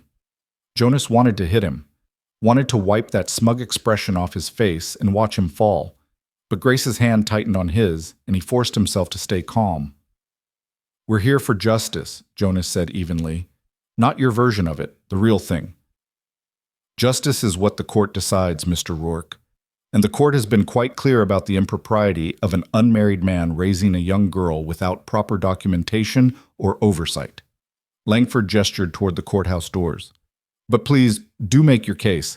I'm sure Judge Morrison will give you every consideration you deserve." The way he said it made Jonas's blood run cold. Garrett had already won. He knew it, and he wanted Jonas to know it too. This wasn't a hearing, it was a formality before the execution. Inside, the courtroom was smaller than Jonas expected, but no less intimidating. Oak panels on the walls, a raised bench for the judge, rows of seats for spectators. Jonas spotted Clara immediately. She was sitting in the front row, flanked by 2 county marshals. Her face was pale and drawn, and when she saw Grace, tears started streaming down her cheeks. Grace started toward her, but Jonas held her back. "Not yet, sweetheart. We have to wait." "But she's crying. She needs—" "I know, but if we approach her now, they might separate you. We have to play by their rules until we can't anymore." Grace nodded, though her face crumpled with the effort of not running to Clara. They took seats on the other side of the courtroom, Jonas keeping Grace close. The townspeople from Salvation Creek filled in behind them, a wall of solidarity. On the opposite side, Langford sat alone, perfectly relaxed, occasionally making notes on a leather portfolio. At precisely 2 o'clock, a door behind the bench opened and Judge Morrison entered. He was 60, heavy-set, with white hair, and a face that looked like it had forgotten how to smile sometime around the Civil War. His eyes swept the courtroom, lingered on Jonas with obvious distaste, then settled on Grace with something that might have been pity. "This court is now in session," the bailiff announced. "All rise." They rose. The judge sat. The machinery of law began to grind. "We are here," Judge Morrison began, "to determine the matter of guardianship for one Grace Bennett, minor child, currently in the custody of Mr. Jonas Rourke. County Registrar Langford has filed a petition to remove the child from Mr. Rourke's custody and place her in county care pending identification of proper family. Mr. Langford, you may present your case." Langford stood with practiced ease. "Thank you, Your Honor. The facts are quite simple. 3 days ago, a child was discovered in a freight car at the Salvation Creek Depot. She was alone, malnourished, and carrying no identification beyond a cryptic note. Mr. Rourke, acting on nothing more than emotional impulse, removed this child from the scene, and took her to his ranch without notifying proper authorities or following any legal protocol for handling abandoned minors. That's not true, Grace whispered, but Jonas squeezed her hand gently. Not yet, he murmured. Langford continued. While Mr. Rourke's heroism in rescuing the child is commendable, his subsequent actions raise serious concerns. He has no blood relation to this child. He has no documentation proving any legal right to her custody. And he has resisted all attempts by county officials to ensure the child's welfare according to established law. Langford paused for effect.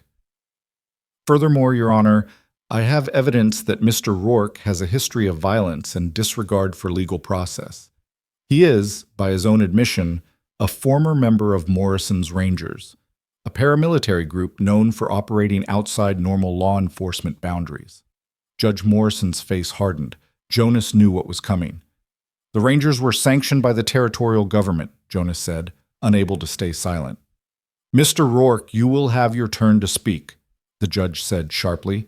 Continue, Mr. Langford. Thank you, Your Honor. My concern is simple. This child deserves stability, proper care, and a legal guardian who respects the law. Mr. Rourke, whatever his personal virtues, cannot provide that. I am therefore requesting immediate custody transfer to county care, where the child will be properly housed, educated, and eventually placed with a suitable family. Langford sat down, the picture of reasonable authority. Jonas felt Grace trembling beside him and knew it was taking all her courage not to cry out. He kept his hand steady on hers, trying to project a calm he didn't feel. Mr. Rourke, Judge Morrison said, do you have representation? No, Your Honor, just the truth. The truth is not always sufficient in a court of law, but very well, present your case. Jonas stood, acutely aware of every eye in the room on him. He'd faced down killers with less anxiety than he felt now. Your Honor, everything Mr. Langford said is technically accurate. I did take Grace from that freight car without proper procedure. I did bring her to my ranch. I did resist county officials. Jonas paused. But what he's not telling you is why. That freight car door was sealed shut, nailed from the outside. Grace was left in there to die. Someone tried to murder this child, and when I found her, my first thought wasn't about paperwork. It was about saving her life. Laudable, but irrelevant to the question of legal custody, Morrison said.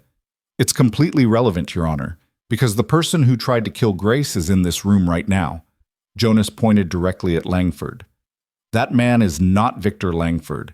He's Victor Garrett, brother of Daniel Garrett, the outlaw I helped bring to justice 16 years ago. He's been planning revenge ever since, and Grace is his weapon of choice. The courtroom erupted. Langford was on his feet, his face a mask of outraged innocence. Your Honor, this is absurd. Mr. Rourke is clearly unstable. Sit down, both of you. Morrison's gavel slammed like a gunshot. Mr. Rourke, those are serious accusations. I assume you have evidence? Grace is my evidence. She witnessed her mother's murder by Garrett's accomplice. She heard Garrett himself confess to the plan. Grace, sweetheart, stand up. Tell the judge what you told me. Grace stood on shaky legs, her voice barely audible. It's true. The man with the wrong smile, that's him. He came after Mama died. He said Mr. Jonas took everything from him, and now he was taking everything from Mr. Jonas. He said he wanted to watch Mr. Jonas lose everyone he loved. Your Honor, Langford said smoothly, this is the testimony of a traumatized 7-year-old who's been coached by Mr. Rourke. She's confused, frightened, and I'm not confused, Grace's voice suddenly rang out clear and strong. My mama died coughing blood because you poisoned her. You killed her just like you killed Aunt Emily. And now you want to take me away so you can kill me too and make Mr. Jonas watch. The courtroom went dead silent. Jonas saw Clara's face crumple, saw the townspeople behind him lean forward with shock, saw the judge's expression shift from irritation to something more complex. Aunt Emily? Morrison repeated. Child, what is your full name? Grace Bennett. My mama was Margaret Whitwell Bennett. Aunt Emily was Emily Whitwell Rourke. She married Mr. Jonas, and Mama said if anything bad happened, I should go to him because he promised to take care of family. Morrison looked at Clara. Mrs. Whitwell, can you verify this? Clara stood, wiping her eyes. Yes, Your Honor, Margaret was my younger sister. I have photographs proving the family connection, and Grace looks exactly like Emily did at that age. The resemblance is unmistakable. Then why? Morrison asked, his voice heavy with suspicion. Are we only learning this now? Why wasn't this information presented immediately? Because someone destroyed all of Margaret's documents, Jonas said. Because Garrett, Langford, whatever you want to call him, has spent months planning this. He killed Margaret, he tried to kill Grace, and now he's using the legal system to finish the job. These are serious accusations, Mr. Rourke, but where is your proof? Beyond the word of a child and your own paranoia? Jonas felt desperation claw at him. Where was Blackwood? Had he made it to Kansas City? Had he found Margaret's evidence? Before he could answer, the courtroom doors burst open. Deputy Moss stumbled in, his face bleeding, his uniform torn. Behind him, Sheriff Blackwood appeared, equally disheveled, but carrying a leather satchel.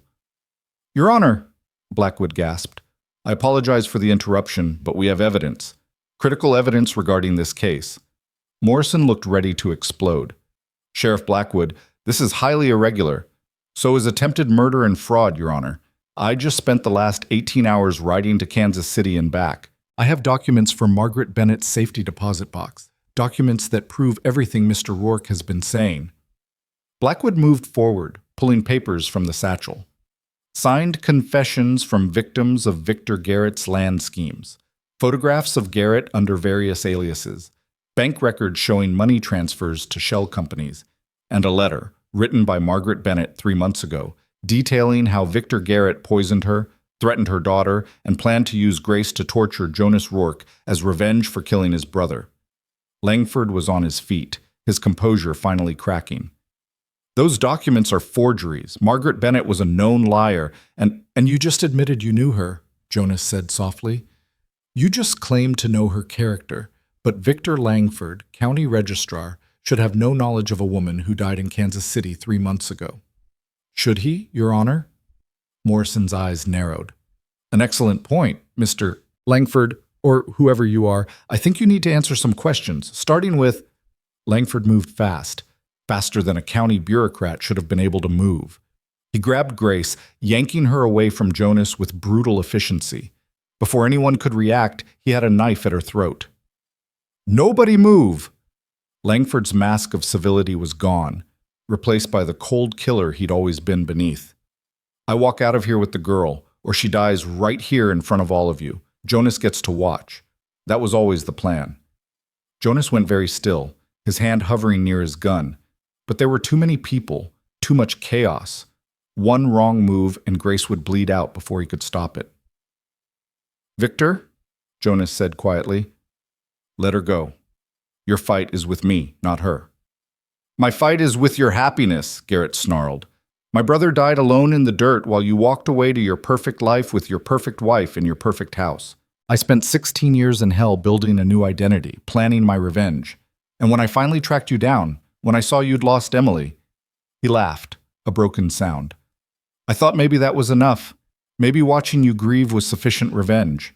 But then I found out about Margaret, found out Emily had made you promise to protect her family. And I realized, why settle for past grief when I could create fresh pain? So you killed Margaret, Jonas said, keeping his voice level, keeping Garrett talking. You killed an innocent woman just to hurt me. Innocent. She was leverage, just like Emily was leverage, just like this little brat is leverage.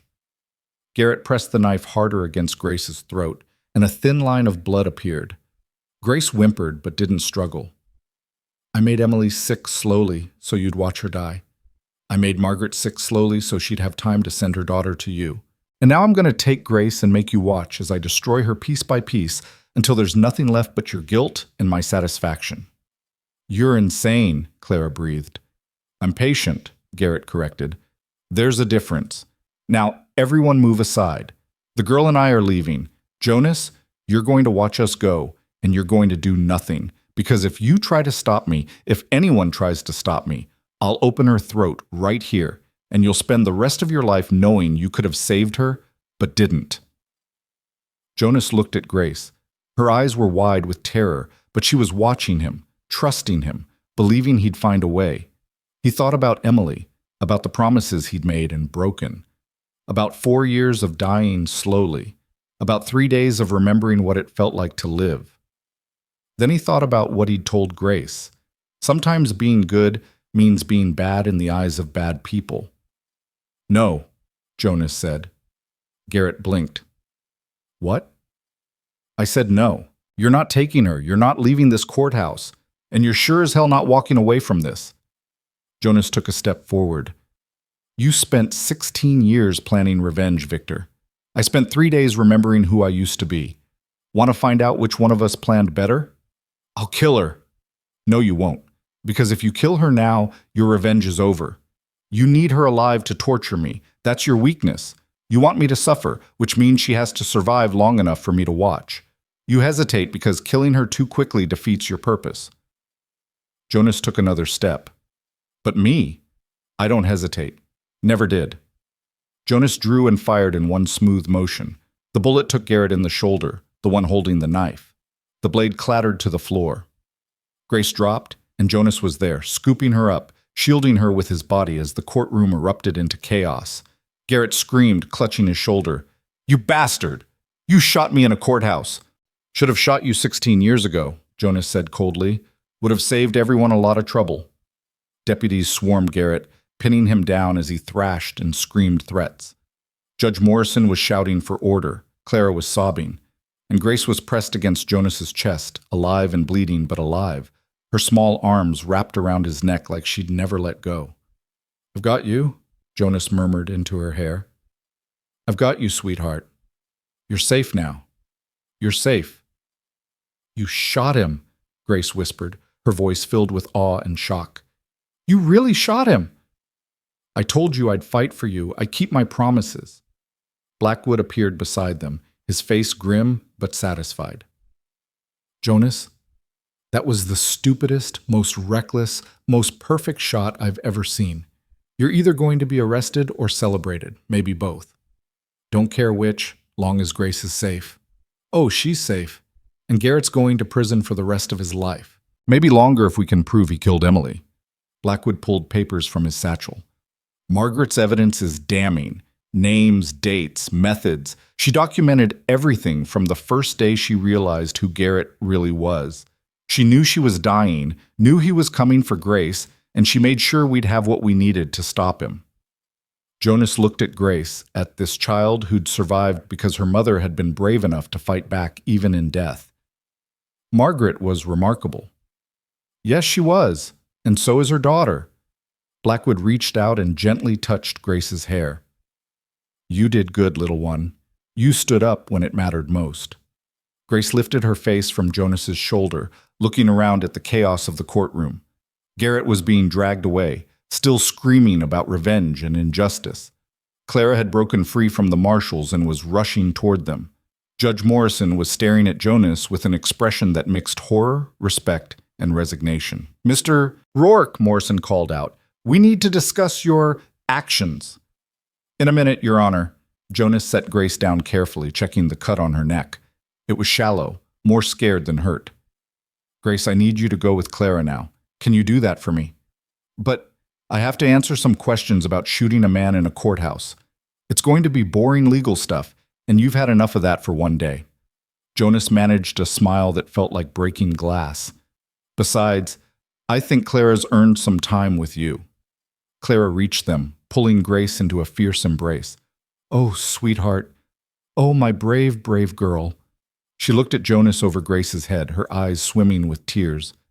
"Thank you. For everything." "Thank Emily," Jonas said. "She's the one who made the promise. I just kept it."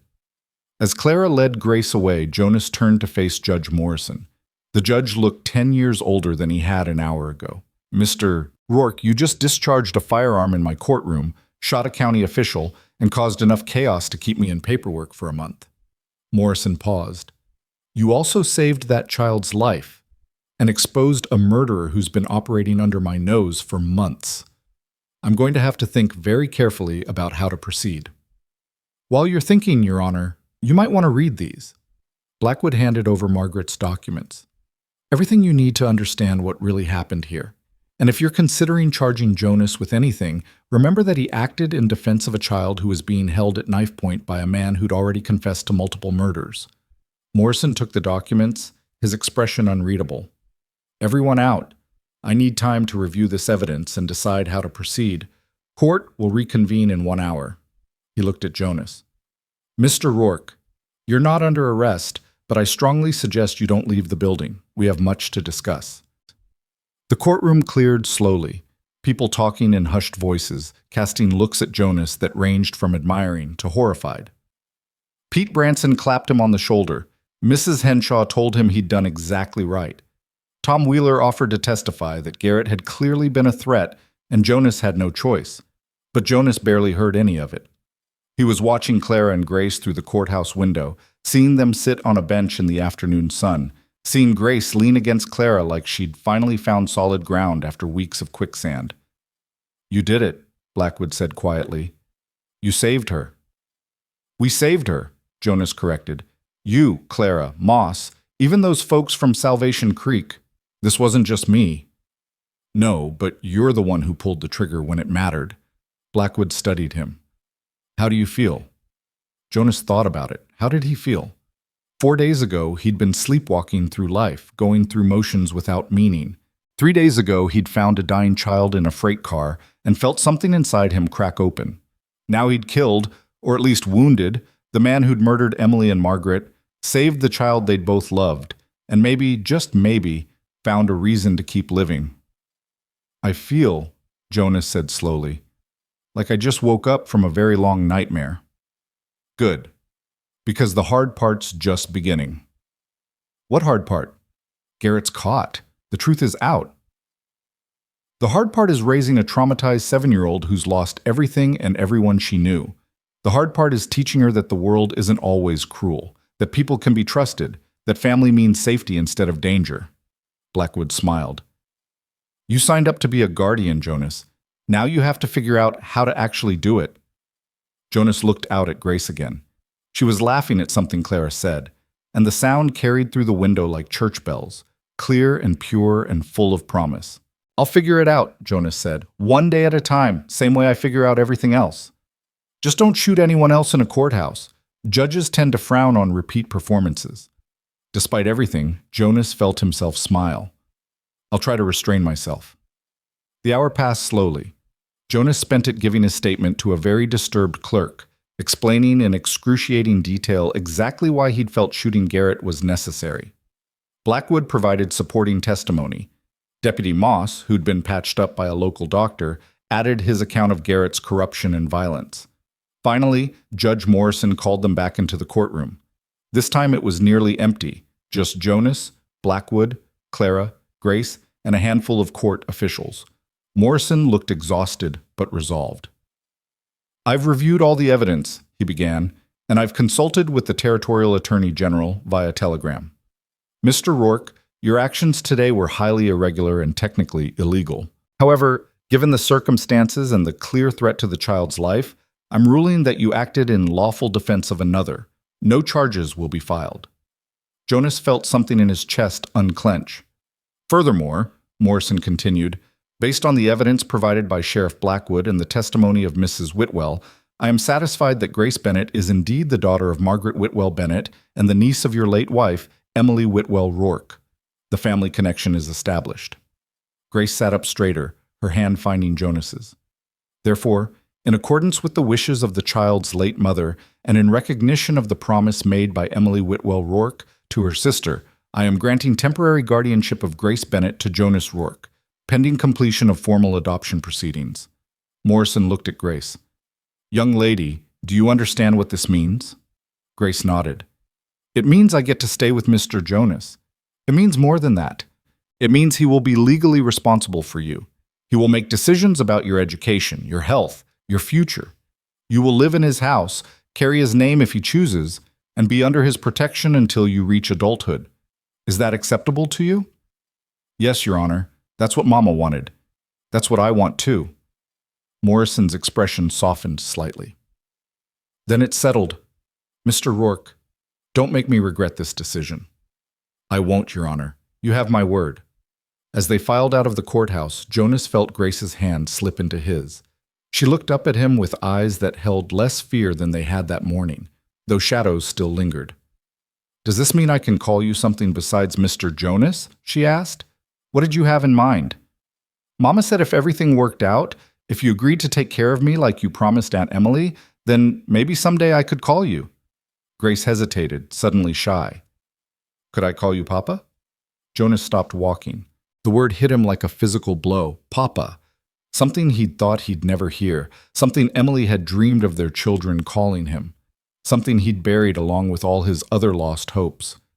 You don't have to, Grace added quickly, misreading his silence. I know you're not really my papa. I know you're just doing this because you promised. I just thought... Yes, Jonas interrupted, his voice rough. Yes, you can call me Papa, if that's what you want. Grace's face lit up like sunrise. Really? Really? But Grace, you need to understand something. I've never been a father before. I'm going to make mistakes. I'm going to mess things up. There will be days when I don't know what I'm doing or how to help you. That's okay. I've never had a real papa before either. We can figure it out together. Grace smiled, and Jonas saw Emily in that smile, saw Margaret's determination, saw the promise of healing and hope and second chances. Besides, you already know the most important part. What's that? You know how to fight for me, and that's what papas do, right? They fight for their children. Jonas pulled her into a hug right there on the courthouse steps, not caring who saw, not caring about dignity or decorum. Yeah, sweetheart, that's exactly what papas do, and I promise you, I will fight for you every single day for the rest of my life. I know, Grace whispered against his chest. That's why Mama sent me to you. She said you were the best fighter she ever knew, and the best fighters make the best protectors. Clara appeared beside them, her hand gentle on Grace's head. Jonas, what do you say we all go home? I think we've had enough of courthouses and violence for one day. Sounds perfect. Jonas stood lifting Grace onto his hip. She was getting heavier already, or maybe he was just noticing her weight now that she wasn't half-starved. Let's go home. As they walked toward the wagon, Jonas heard someone call his name. He turned to see Deputy Moss jogging toward them, his face serious. Mr. Rourke, I wanted you to know... Garrett started talking, can't seem to help himself. He's confessing to everything, bragging about how clever he was. Turns out he's killed at least 6 people in his quest for revenge, including... Moss glanced at Grace and lowered his voice. Including your wife, sir. He poisoned her slowly over 6 weeks. Said it gave him satisfaction watching you suffer. Jonas felt rage and grief war in his chest. Emily. His Emily had been murdered, and he'd never known. He'd sat by her bedside holding her hand while Garrett's poison killed her slowly, and he'd thought it was just cruel fate instead of crueler man. Jonas? Clara's voice was soft. Are you all right? No, he said honestly, but I will be. Because that bastard wanted me to break, wanted me to spend my life drowning in grief and guilt. And I won't give him that satisfaction. Emily wouldn't want that. Margaret wouldn't want that. He looked at Grace. And this little girl deserves better than a guardian who's too busy mourning to remember how to live. Emily would be proud of you, Clara said. Of both of you. The ride home was quiet. Grace fell asleep against Jonas's shoulder, exhausted by terror and triumph. Clara sat on his other side, her hand occasionally reaching out to touch Grace's hair, as if reassuring herself the child was real and safe. Pete drove, and the other townspeople followed in their wagons, a caravan of solidarity heading back to Salvation Creek. The sun was setting by the time they reached Jonas's ranch. The valley was bathed in golden light, and the house, Emily's house, now Grace's house, looked warm and welcoming instead of haunted. Jonas carried Grace inside and tucked her into bed, watching as she curled up under the quilts without waking. She's home, Clara whispered from the doorway. Really, truly home. Yeah, Jonas agreed. We both are. That night, Jonas sat on the porch watching stars emerge one by one. He thought about Emily, about how she'd made him promise to protect her sister's family if they ever needed help. She'd known, somehow, had seen the darkness gathering even before it arrived, and she'd made sure that even in death, her promise would be kept. "Thank you," Jonas whispered to the night sky, to Emily's memory, to whatever powers governed mercy and justice. "Thank you for sending her to me. Thank you for giving me a reason to fight again. I won't let you down." The stars offered no answer, but Jonas didn't need one. He'd spent 4 years looking for meaning in the bottom of whiskey bottles and the emptiness of routine. Now he'd found it in the form of a 7-year-old girl who'd survived hell and still believed in heroes. Tomorrow would bring new challenges: adoption paperwork, helping Grace heal, teaching her to trust again, building a life together out of the wreckage Garrett had left behind. But tonight, Jonas Rourke sat on his porch and felt something he hadn't felt in 4 years. He felt like a man with a future instead of just a past.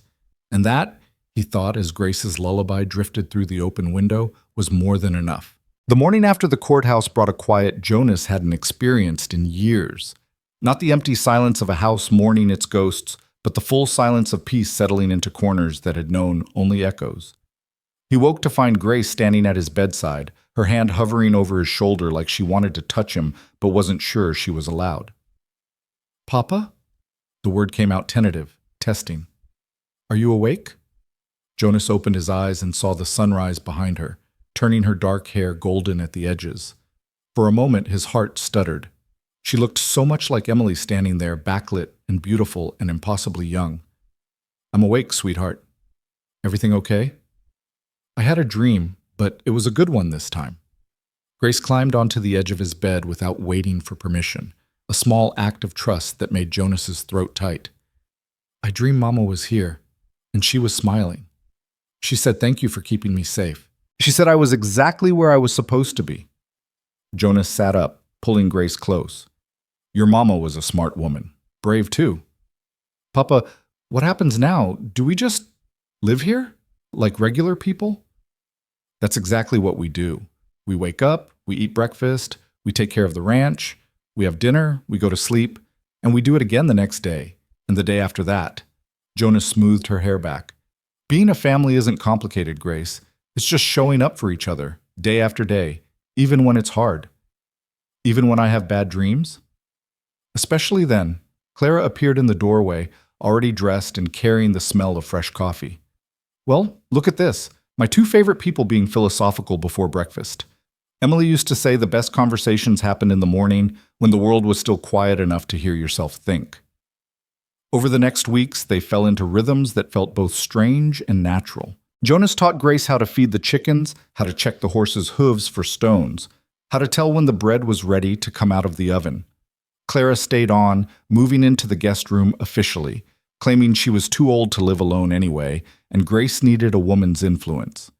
Jonas suspected it had more to do with Clara finally having family again after years of lonely propriety. But he didn't argue. Grace bloomed under their care like a plant finally given water after drought.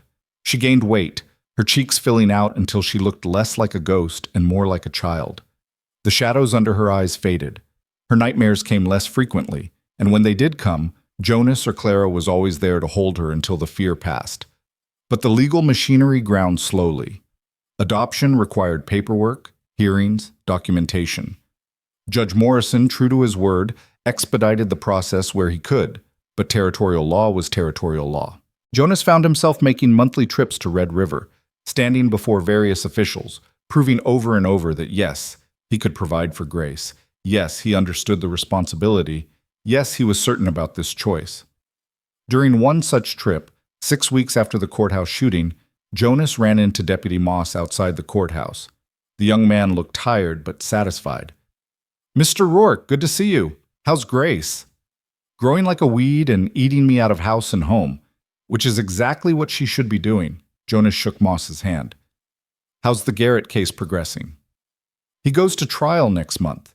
Between his own confessions and Margaret's evidence, it's open and shut.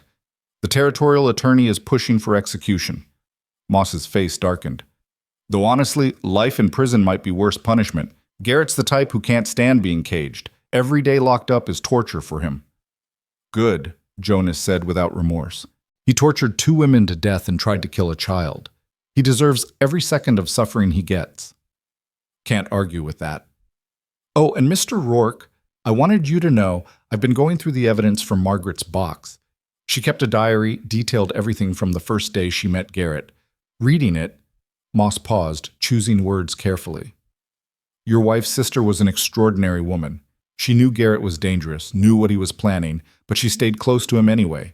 Gathered evidence, documented his crimes, all while slowly dying from his poison. She did it to protect Grace and to make sure Garrett would eventually face justice. Jonas felt his chest tighten. She was protecting all of us. Yes, sir. And there's something else in the diary you should know about.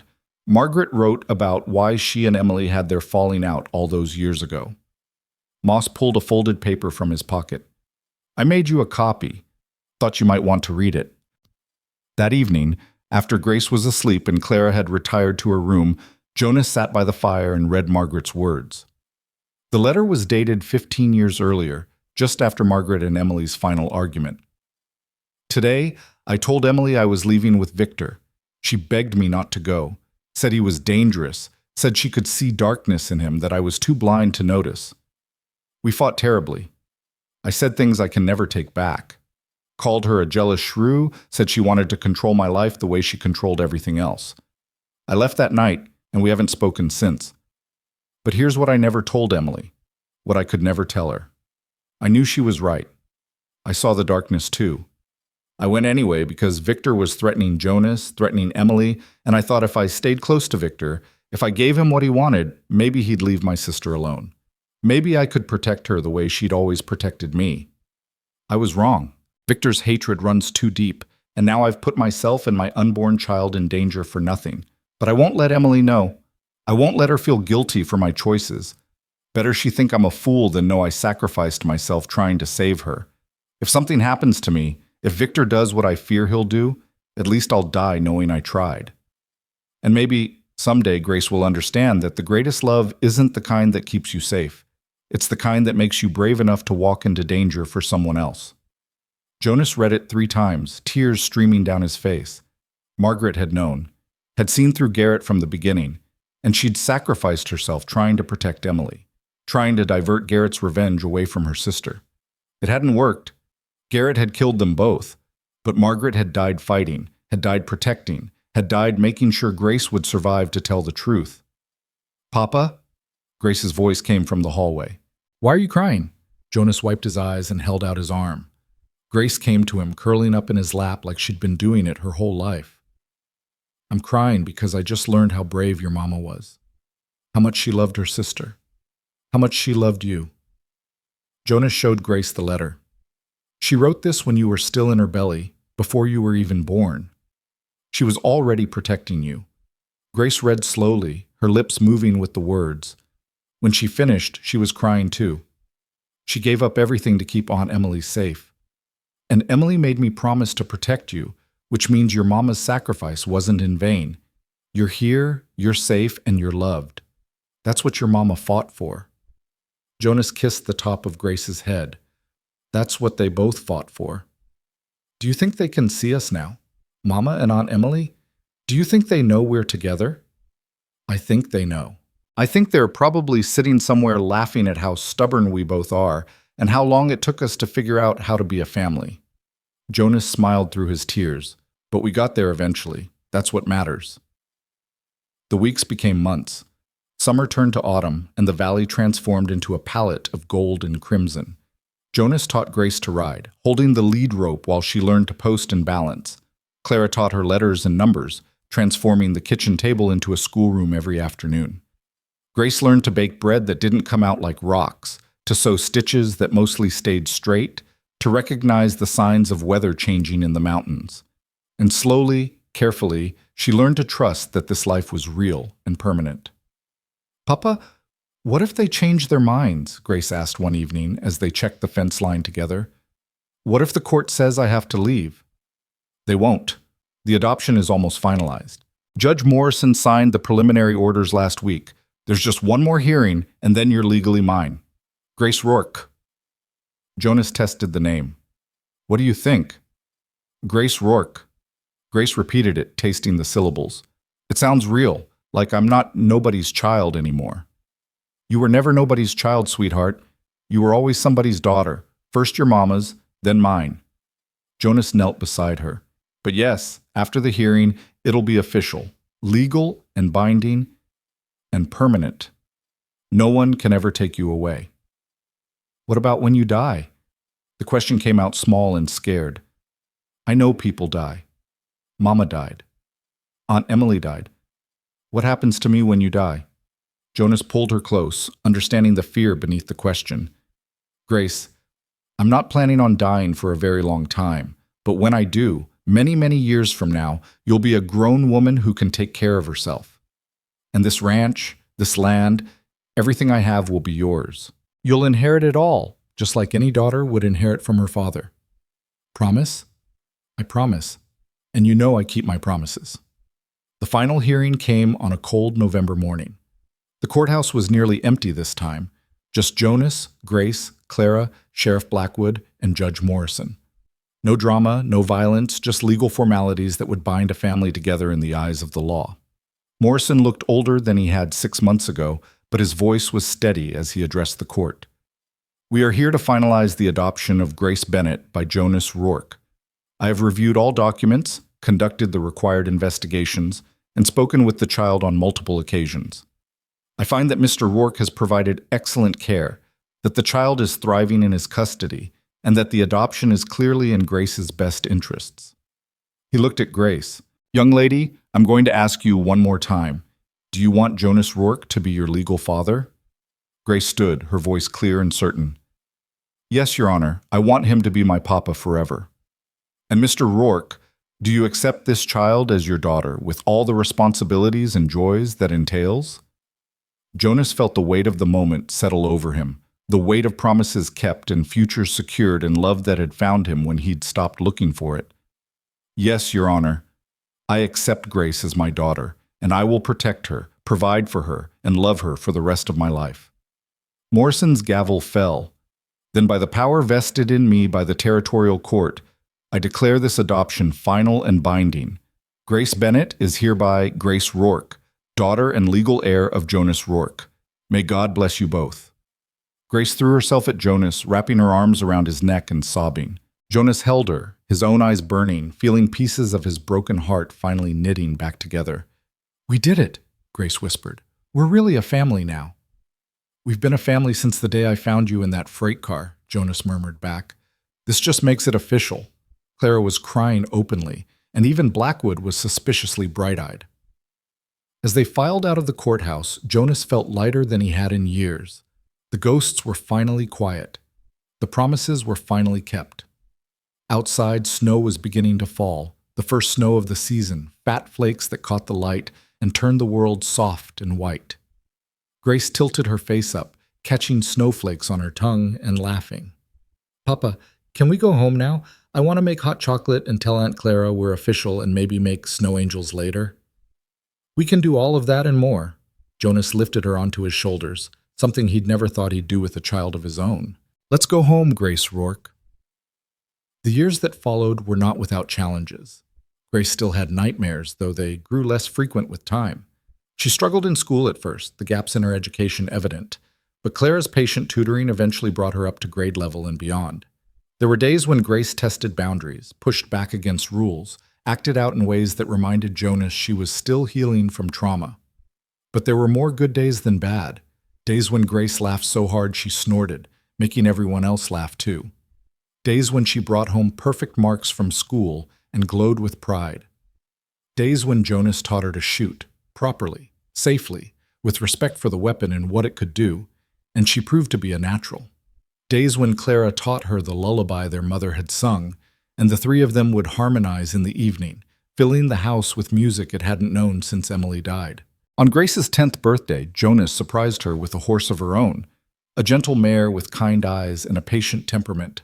Grace named her Margaret, and Jonas watched with a full heart as his daughter learned to ride with confidence and joy.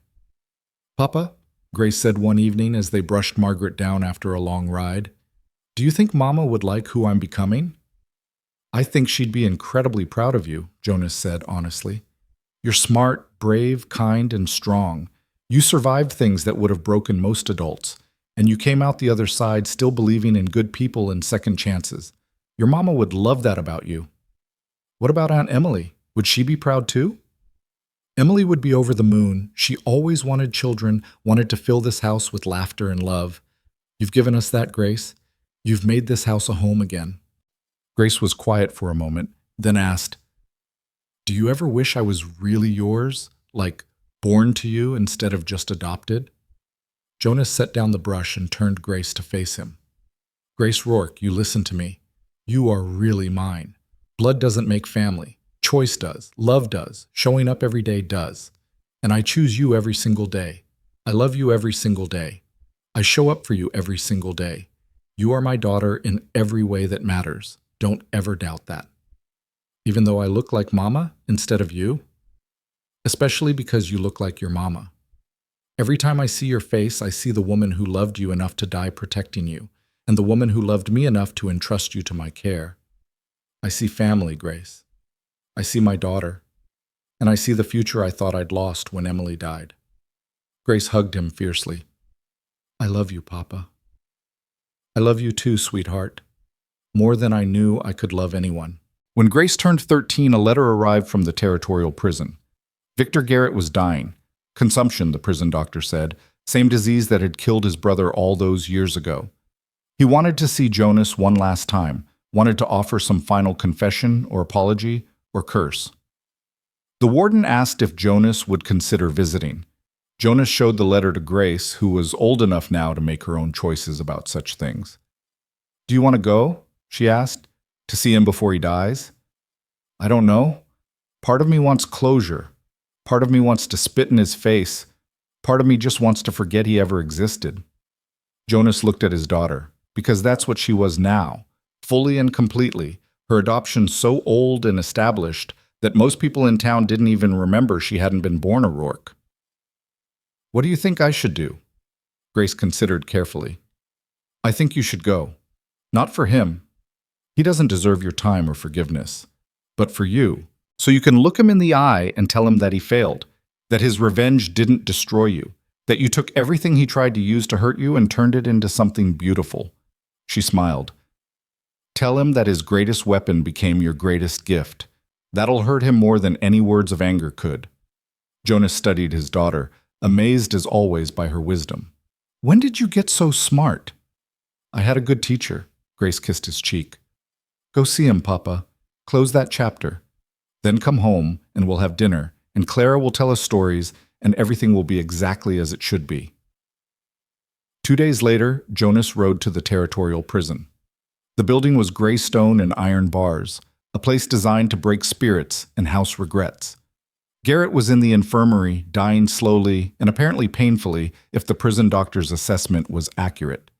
Jonas found him propped on thin pillows, his skin yellow with disease, his breathing labored. 16 years of hatred had aged him beyond his years, and now sickness was finishing what revenge had started. "Jonas Rourke," Garrett's voice was a wheeze. "You actually came."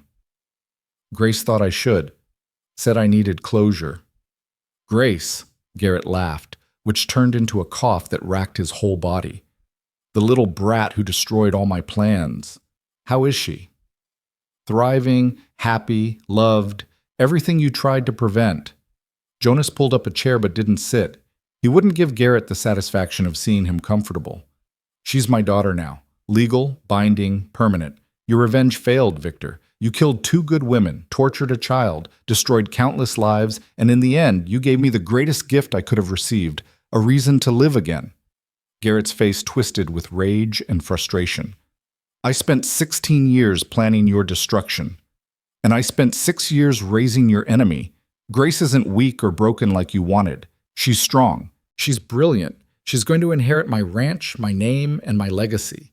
And every good thing she does in this world, every life she touches, every person she helps, that's my revenge on you, because you meant to destroy my future, but instead you gave it back to me." Jonas leaned forward. "Emily's promise lives on through Grace. Margaret's sacrifice wasn't in vain. And you? You're dying alone in a prison cell, your name synonymous with evil, your life's work amounting to nothing but pain you inflicted and justice you received. So thank you, Victor. Thank you for failing so completely." "I hate you," Garrett whispered. "Even now, even dying, I hate you. I know, and I pity you for it, because hate consumed your whole life and love filled mine. Guess which one of us won?" Jonas turned toward the door. "Goodbye, Victor. I won't waste any more time thinking about you." "Wait!" Garrett's voice was desperate. "Don't you want to know why? Why I hated you so much? Why I couldn't let it go?" Jonas paused at the door. "I already know why. Your brother was your world, and I took him from you. But here's what you never understood. Your brother was a murderer and a monster. He killed innocent people for money and pleasure. Stopping him wasn't revenge, Victor. It was justice. And if you'd spent the last 16 years building something good instead of planning something evil, you might have discovered that justice and mercy can coexist, that losing someone doesn't have to destroy you, that love is stronger than hate." Jonas looked back one last time. "Grace taught me that. A 7-year-old child taught me what you never learned. That's why she'll live a full and beautiful life, and you'll die here with nothing but your hatred to keep you company." Jonas walked out and didn't look back. The prison doors clanged shut behind him, final as a grave closing. He rode home through afternoon sunshine, feeling lighter than he had in 16 years. The ghost was exorcised. The revenge was complete, not through violence, but through living well. When he reached the ranch, Grace was waiting on the porch. She took one look at his face and smiled. "It's over, isn't it? Really over." "It's over," Jonas confirmed. "No more looking backward. Only forward now." "Good." Grace took his hand. "Because Clara made your favorite stew, and I finished my essay on territorial history, and tomorrow I was thinking we could ride out to the north pasture and check on the new calves. You know, regular family stuff." Regular family stuff sounds perfect. The years continued to pass, marked by the rhythms of ranch life and the milestones of Grace's growing up. She turned 16 and had her first dance with a nervous boy from town, with Jonas watching like a hawk, and Clara laughing at his overprotective scowling. She turned 18 and graduated top of her class, gave a speech about resilience and family that left half the town in tears. She turned 20 and announced she wanted to study medicine, wanted to help other children who'd survived trauma the way she had. Jonas sold part of the ranch to pay for medical school, and neither he nor Clara regretted a single dollar. They visited Grace in the city when they could, marveling at their daughter in her white coat, watching her care for patients with a gentleness that came from understanding pain firsthand. On Grace's 25th birthday, she came home for a visit bringing a young man with her, a doctor she'd been working with, kind and steady and clearly devoted to her. Jonas recognized the look in the young man's eyes, the same look he'd once had when courting Emily, the look of a man who'd found something worth protecting. "Papa?" Grace said nervously over dinner. "David and I have been talking about the future, about family, and we wanted to ask your blessing." Jonas looked at this man who wanted to marry his daughter, this man who'd have to promise to love and protect Grace the way Jonas had promised all those years ago. "You understand what you're taking on? She has nightmares sometimes, trust issues. She'll test your patience and your commitment." "Papa!" Grace's face reddened with embarrassment, but David just smiled. "Sir, Grace has told me everything about her mother, about Victor Garrett, about how you saved her and raised her and loved her when she had nothing and no one. I understand exactly what I'm taking on, the most remarkable woman I've ever met, who survived hell and came out believing in goodness.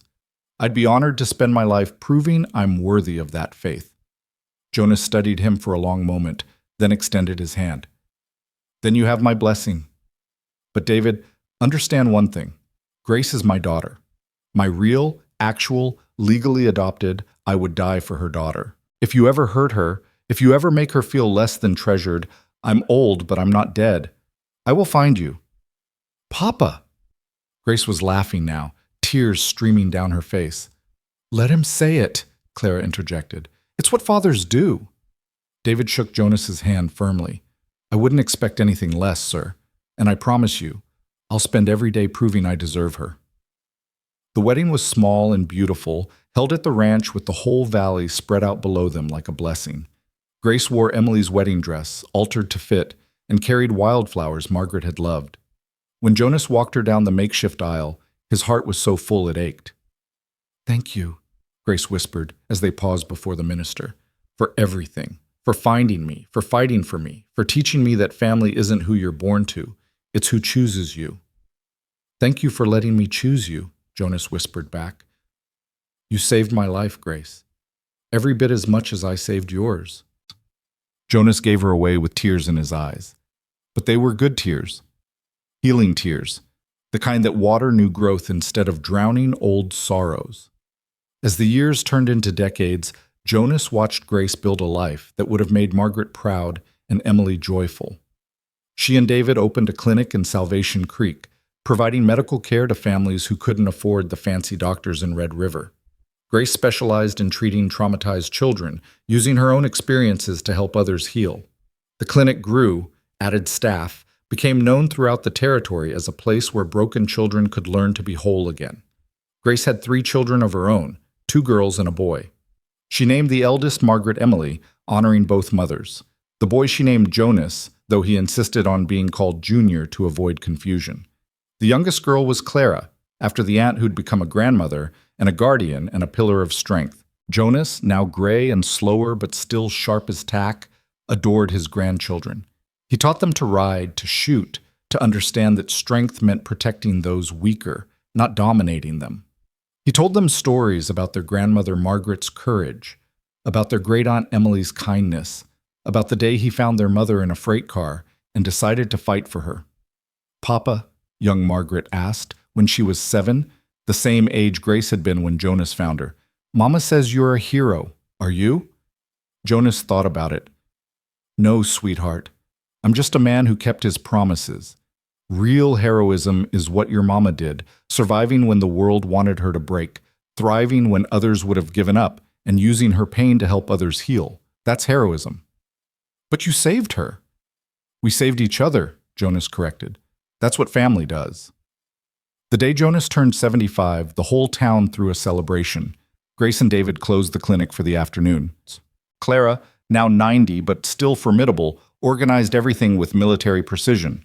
The grandchildren made a banner that read, "Best Papa Ever." Sheriff Blackwood, long retired but still Jonas's closest friend, gave a speech about justice and friendship and keeping promises that lasted a lifetime. As the sun set and the party wound down, Jonas found himself on the porch with Grace. She was 40 now, threads of silver in her dark hair, laugh lines around her eyes that spoke of a life well lived despite its terrible beginning. "Do you ever regret it?" Grace asked quietly. "Taking me in? Your life would have been simpler without me. Simpler maybe, but emptier. Grace, you gave me purpose when I'd lost all of mine. You gave me a reason to wake up in the morning. You turned a house full of ghosts into a home full of laughter." Jonas took her hand. "I regret many things in my life. Taking you in isn't one of them. Not for a single second." "I'm glad," Grace said, "because I can't imagine my life without you. You're not just the man who saved me, Papa. You're the man who taught me what love looks like, what family means, what it means to fight for something beyond yourself." She leaned her head on his shoulder. "When I treat those children at the clinic, when I see their fear and pain and tell them it gets better, I can say that with certainty because of you, because you showed me it's true." Jonas kissed the top of her head. "You would have been remarkable no matter who raised you, Grace. That strength was always in you. I just gave it room to grow." "We gave each other room to grow," Grace corrected, echoing Jonas's words from long ago. "That's what family does." Jonas lived to see his grandchildren graduate, to watch young Jonas become a lawyer fighting for orphans' rights, to see Margaret Emily open her own medical practice specializing in childhood trauma, to witness Clara become a teacher known for believing in students everyone else had given up on. He lived to see Grace honored by the Territorial Medical Board for her contributions to child welfare. He lived to see the ranch that had once been a mausoleum become a gathering place for family celebrations and community events. He lived long enough to know with certainty that the promise he'd made to Emily, the promise Margaret had died protecting, had been kept not just in letter, but in spirit. The end, when it came, was gentle. Jonas was 82, still living in the ranch house with Clara, and surrounded by family who visited constantly. One spring morning, after breakfast with Grace and the grandchildren, after stories and laughter and love, Jonas felt a familiar tiredness settle over him. "Papa?" Grace noticed immediately. "Are you all right?" "I'm fine, sweetheart, just tired. Think I'll rest for a bit." Jonas smiled at his daughter, his grandchildren, at Clara hovering worried in the doorway. "Don't worry, I'm exactly where I'm supposed to be." Grace helped him to bed, Emily's bed, the one Grace had recovered in all those years ago. Jonas lay back against the pillows and looked around at the room that had seen so much. Emily's slow death, Grace's healing, decades of life and love and promise-keeping. "Papa, don't go," young Margaret whispered, tears streaming down her 7-year-old face. "Oh, sweetheart, I'm not going anywhere. I'm just resting." Jonas held out his hand and she took it, her grip fierce. "And even when I do go, many years from now, I'll never really leave. I'll be in this ranch, in the stories you tell, in the lessons you learned, in the love you carry forward. That's what family is. We never really leave each other." Grace sat on the edge of the bed, holding his other hand. "Papa, I need to tell you something. Something I should have said years ago, but never found the right words." She wiped her eyes. "That day in the freight car when you opened the door and found me, I knew. Even dying, even terrified, I knew you were going to save me. Mama had talked about you so much, had told me so many stories that I recognized you instantly. Not your face, I'd never seen your face, but your presence, your strength. The way you moved like you'd fight the whole world to protect one person." Grace's voice broke. "And you did. You fought for me when no one else would. You chose me when the note said I was no one's child. You made me yours when you didn't have to. And every good thing in my life, my children, my work, my ability to love and be loved, it all traces back to that moment when you decided I was worth fighting for." "Grace? No, let me finish, please." Grace squeezed his hand. "I want you to know that you didn't just save one child that day. You saved all the children I've helped, all the families my children will touch, all the lives that will be better, because you chose love over grief and action over despair. Your promise to Emily rippled out into the world in ways neither of you could have imagined. And I hope," her voice dropped to a whisper, "I hope when you see her again, when you tell her about keeping your promise, she knows that it was the most important promise anyone ever kept. Because it didn't just save me. It saved you too." Jonas felt tears slide down his weathered cheeks.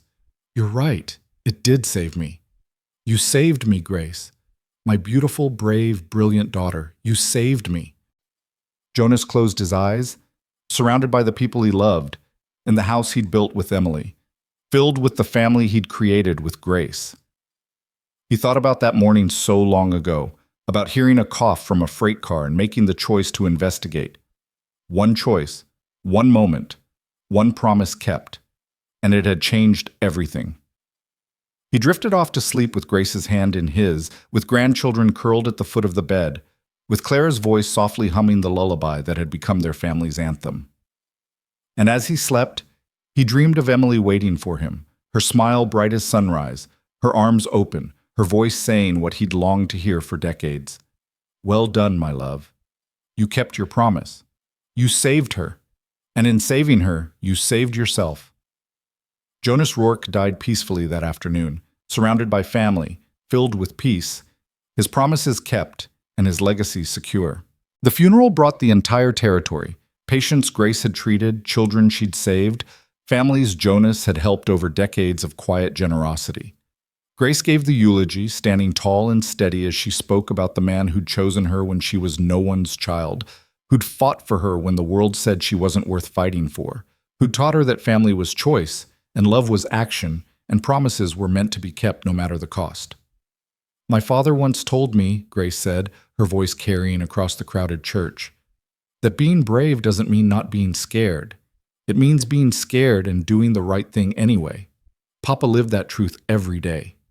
He was scared when he pulled me from that freight car, scared when he stood up to powerful men, scared when he shot a murderer in a courthouse, scared when he raised a traumatized child alone. But he did it anyway. Because that's what love looks like. That's what family means. That's what promises require.